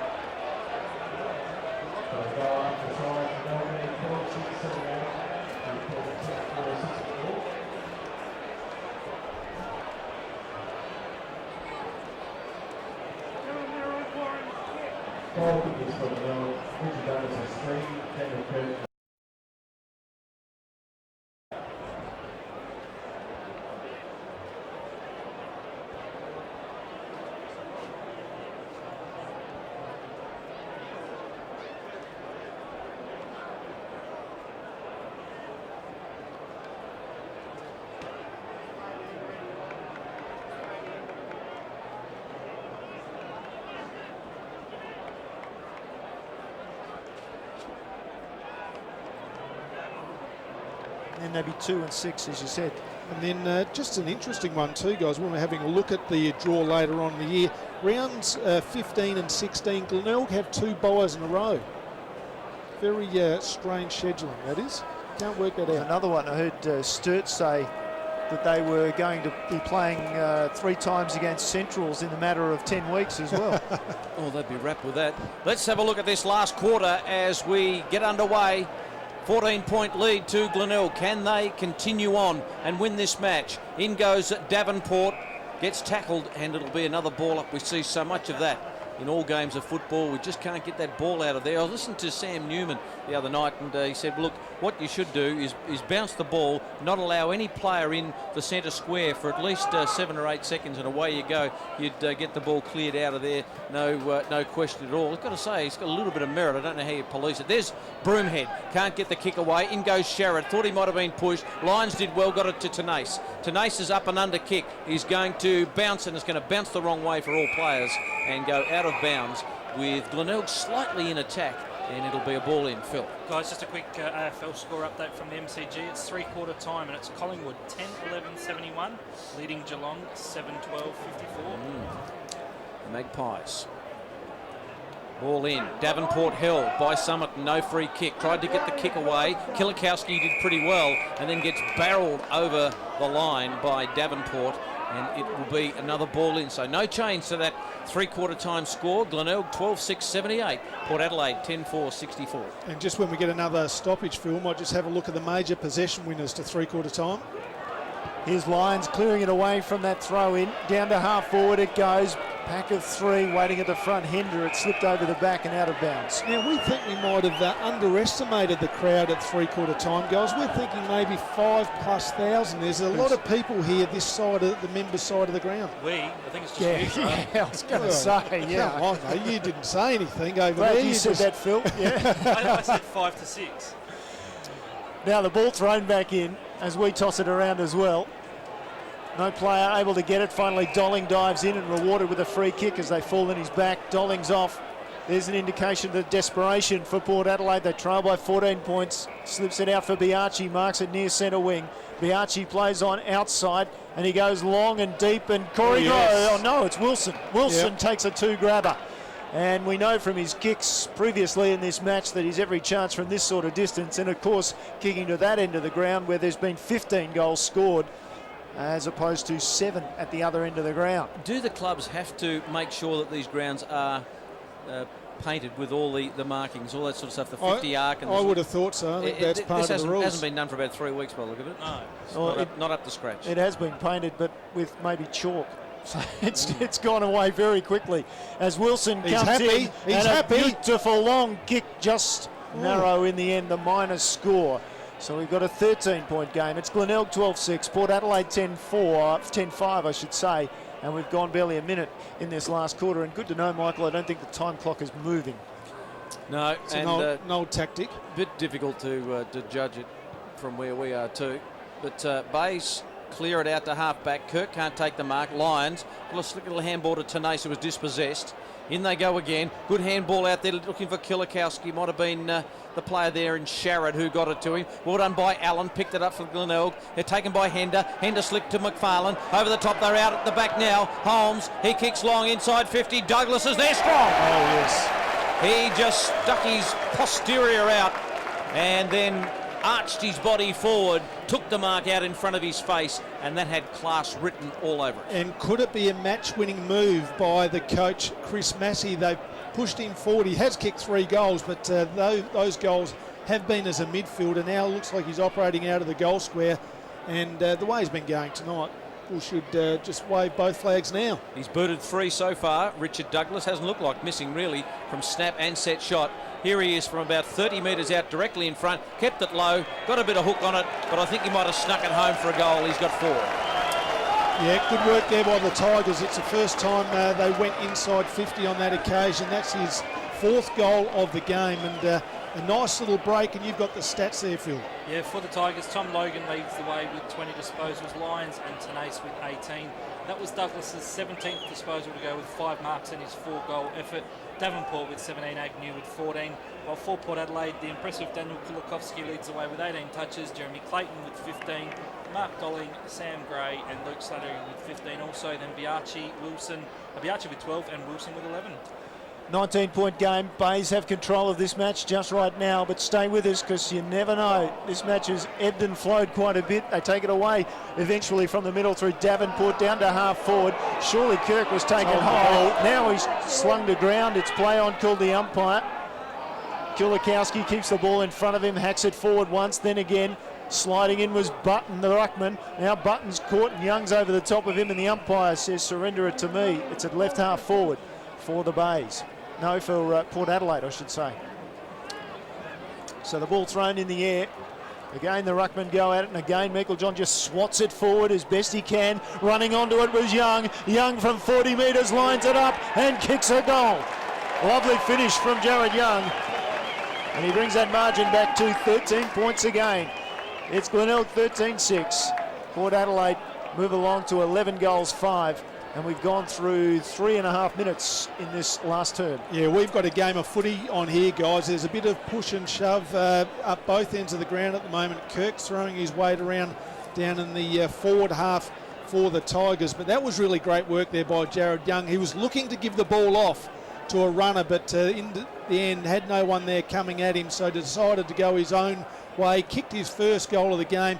And just to recap on the numbers here, Phil, we think we might have underestimated. We're thinking now maybe 6,000. Well, I actually went and spoke to an SANFL official, and I've given them my mobile number. I'm not trying to pick up anyone, but they're going to send me the scores via SMS halfway through this last game. Interesting, Cough's gone from 350 people here to 6,000, taken by Rakiwaza, who just drives it back for Port Adelaide. Bays went into attack, but Holmes got the handball away, is chopped off by Kilikowski. In goes Clayton, evasive skills good, but he handballed straight to Bradley. Bradley to McFarlane. McFarlane's locked up by Dolling. Handball flicks out to Tenace. Tenace goes in short, and he finds his man, and he gets Kirkby on a lead, and Kirkby could drag this out to 19 points again. Just good work in the hands, and then the nice little chipping ball to Kirkby, who'll kick from 40 out. Yeah, and it was poor work by the Magpies with their hands there. They just gave off a loose handball and turned over to the Tigers. Kirkby kicks it high, it's drifting away. It hit the top of the post. I think there's a post in front of me that obscures the post that he hit, but it's a behind anyway. It's 20 points the margin. The real post just wobbled out in front of the post in front of you. That takes some doing actually to hit the top of the goalpost. Gone through 5 minutes now in this final term. Port Adelaide brings it in, drives it towards centre wing, couple of hands up, but in the end a strong mark taken by Bradley, it might be out there, and it was, and Bradley goes inside half forward. Dolling does well to get over the top of Kirkby and knock it out of bounds in front of a scoreboard that reads Glenelg 13:7.85, Port Adelaide 11:5.71. Still the time clock not moving.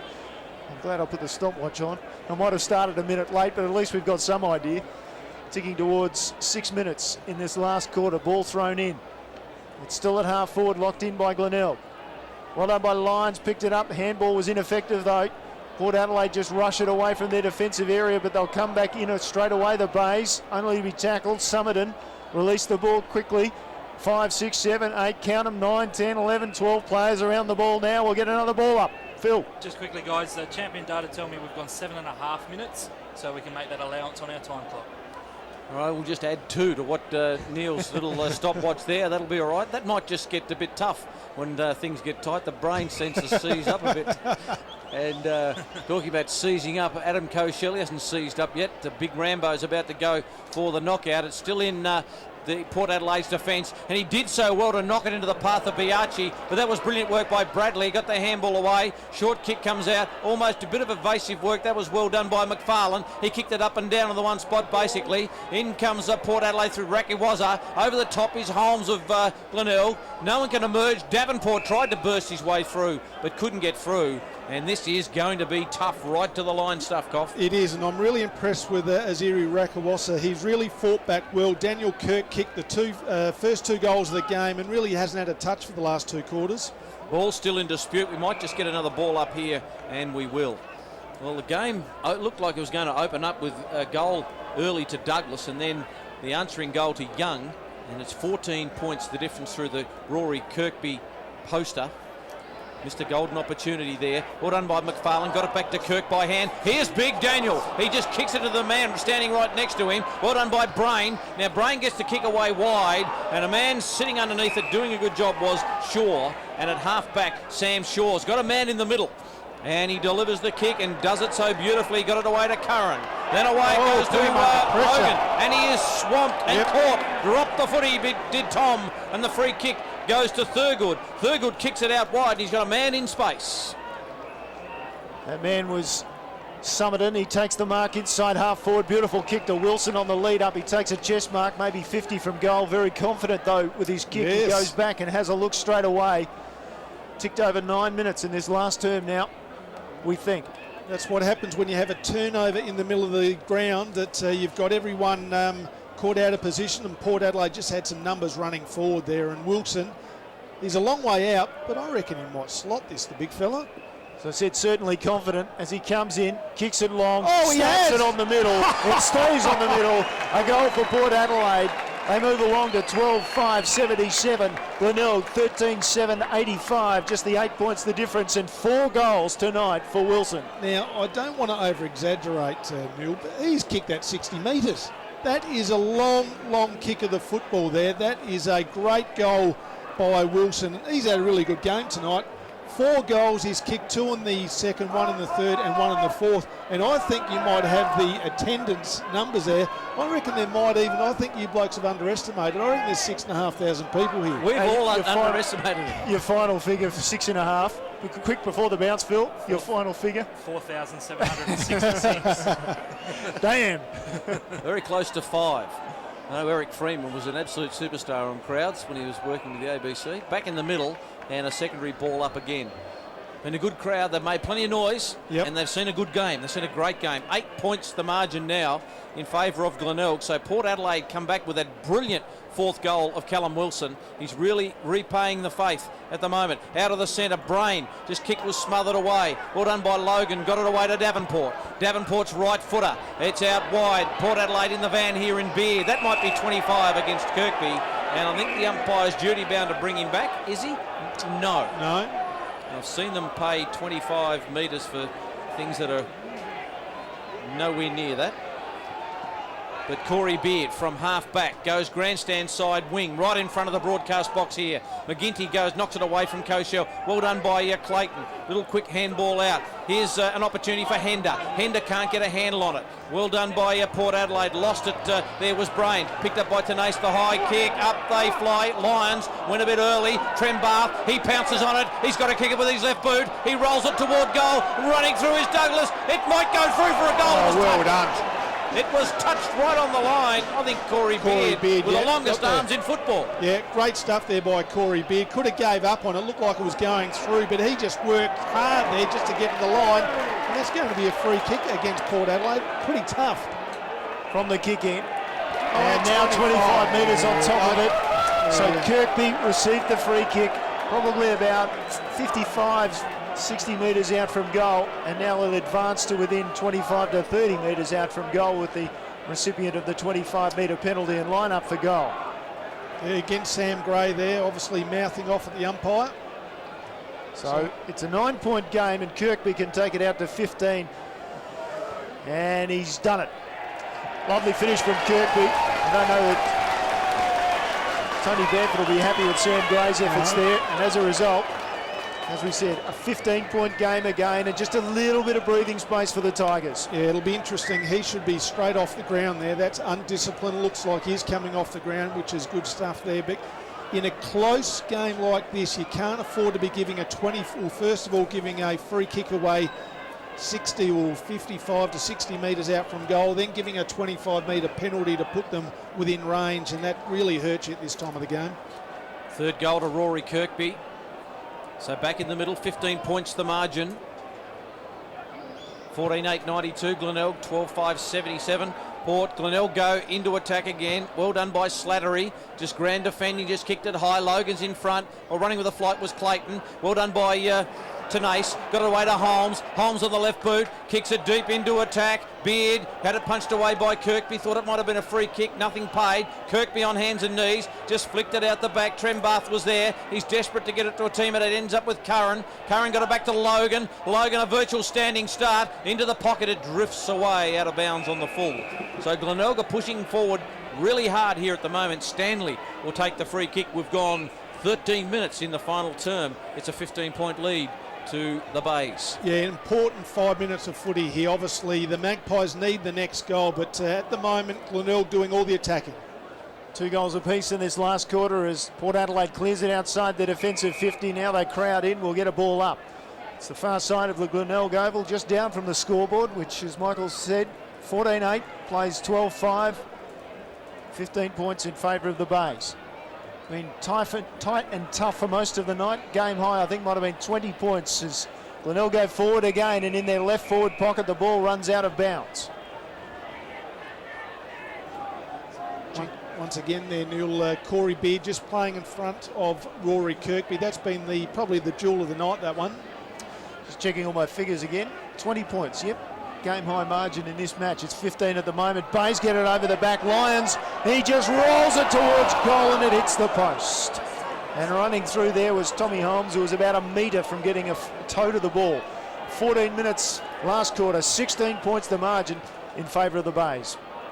First score tonight for Jared Lyons. Ball back into play, straight up the middle. That's the way Port like to play, but emerging is Shaw. Shaw just pulls the kick looking for Hender. The two number twos go after it, Hender and Clayton, and the ball rolls out of play right in front of the big scoreboard that says 14-9-93 Glenelg, Port 12-5-77. Yeah, Jared Lyons has been in great form for the Tigers tonight, Michael. 24 disposals, 10 clearances, 5 inside 50s. Been in everything, Phil. I mean, a good player. He might see him in a Crows Guernsey again shortly. The tap down from the boundary throw in.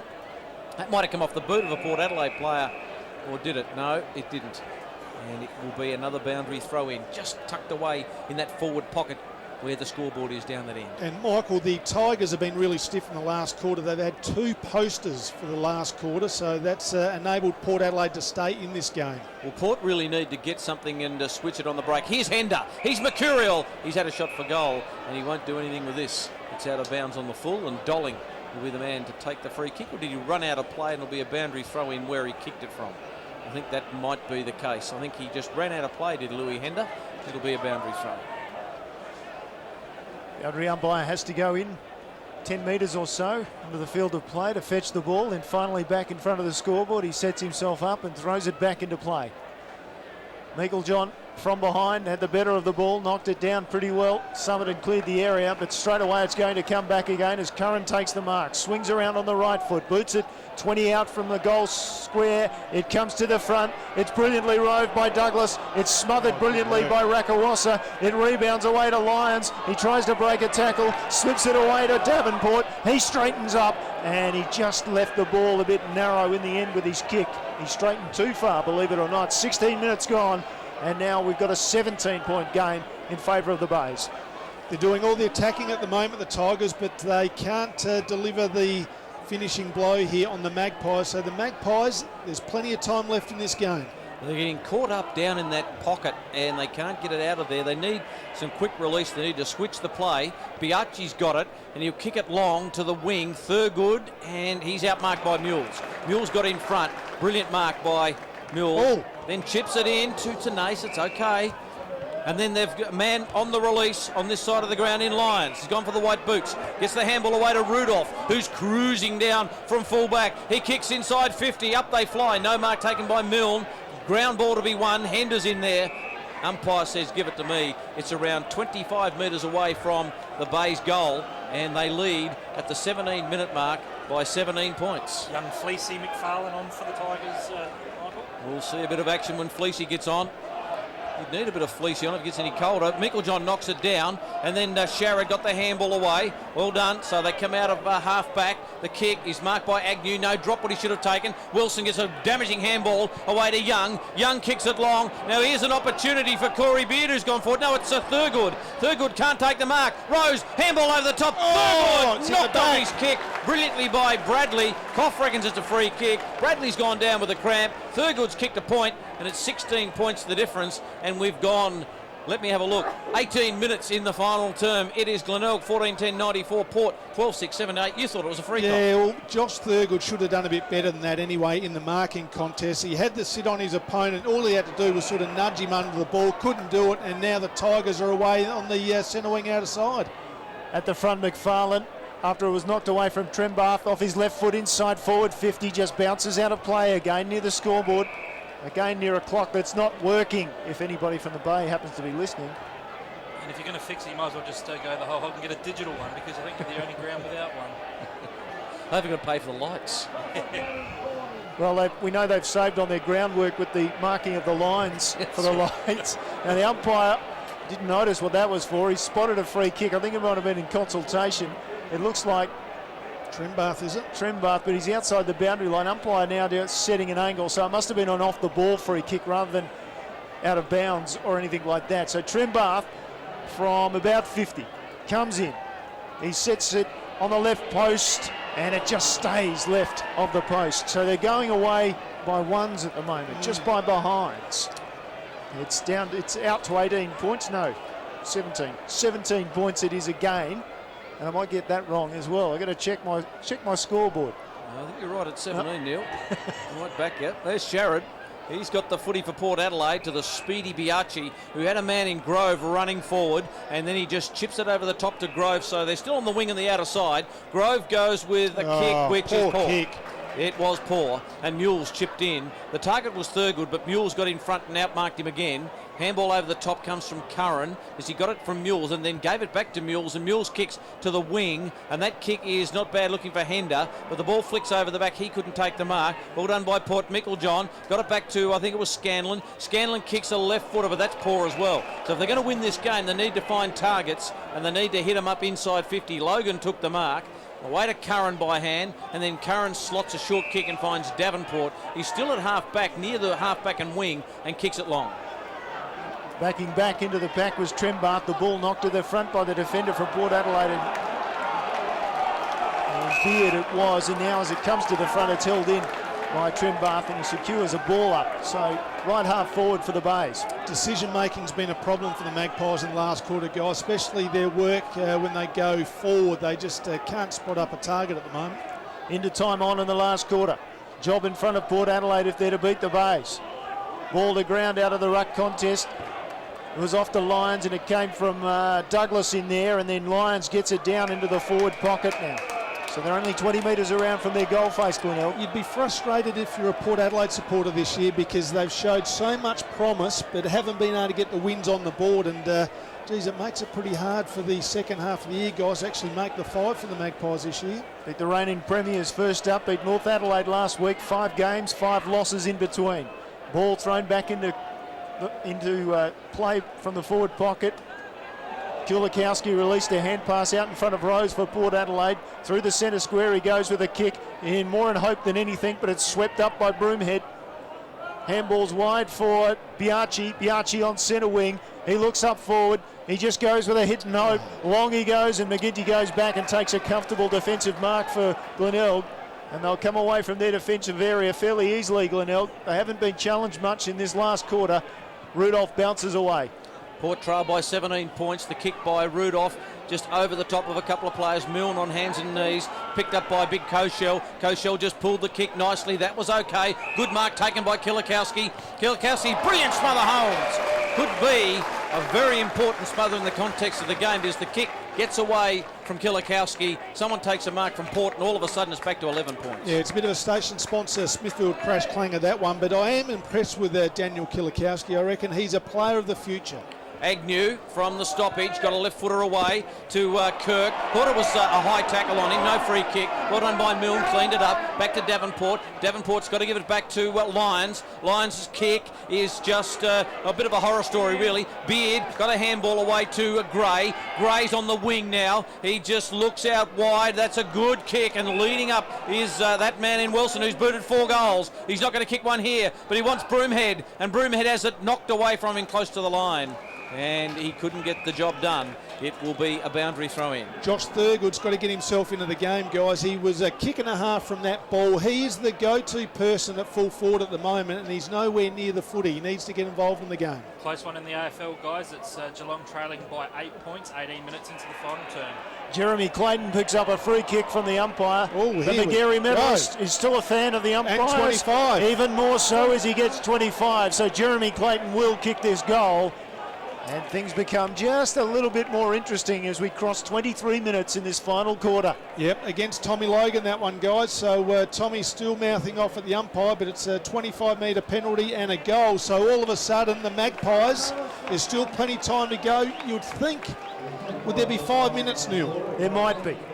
13-6-84 for Port Adelaide. Glenelg 14-11-95. 11 points the margin, and we've crossed 23 minutes, 23 and a half minutes by our clock, which is not the official clock. It's not even close. Champion data says 24 minutes and 40 seconds Jeremy Clayton's goal was kicked. Yeah, so they'll need a goal in a hurry, I would say. Michael?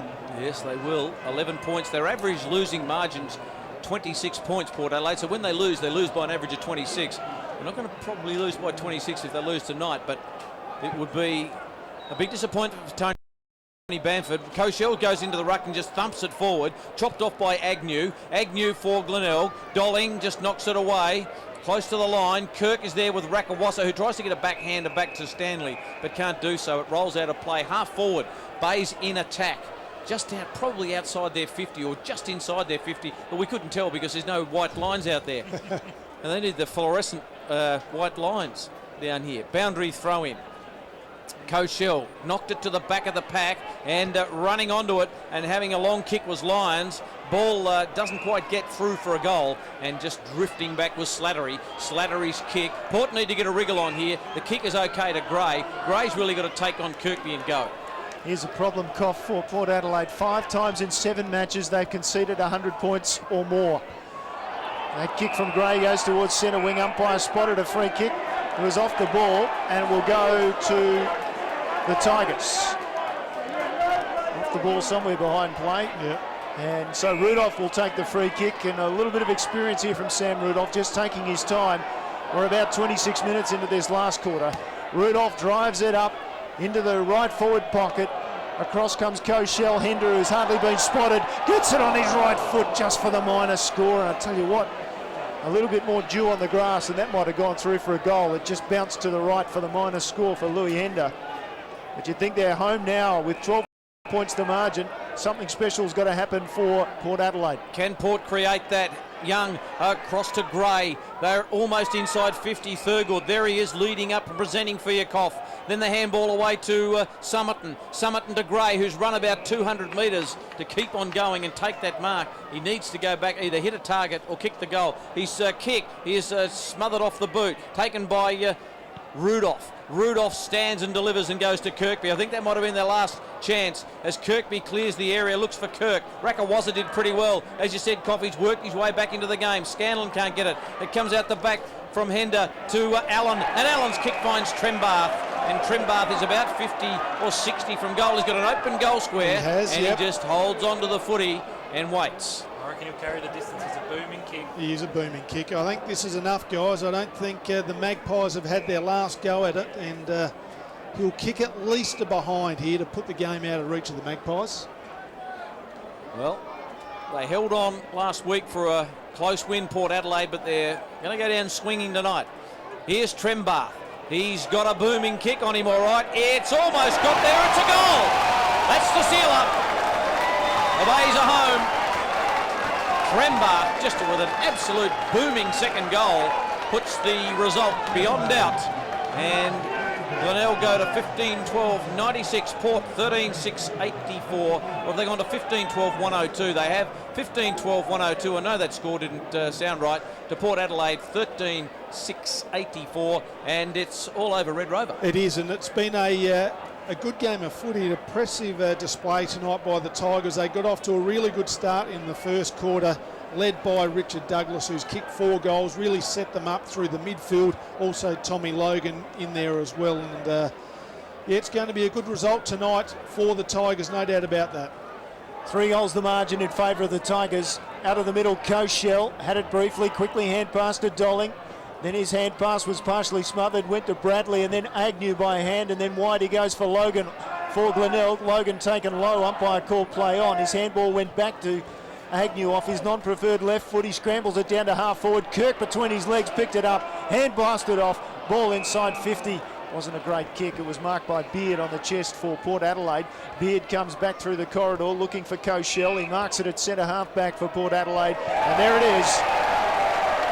They fought them off in the end, the Tigers. They were challenged by Port Adelaide at times in that last term. They got back within 8 points after leading by 14 points at three-quarter time, Glenelg. They got back within 8 points, Port Adelaide, about 10 minutes into that last quarter. But in the end, a 3-goal win for the Bays. It was Glenelg 15-12, 102. Port Adelaide 13-6, 84.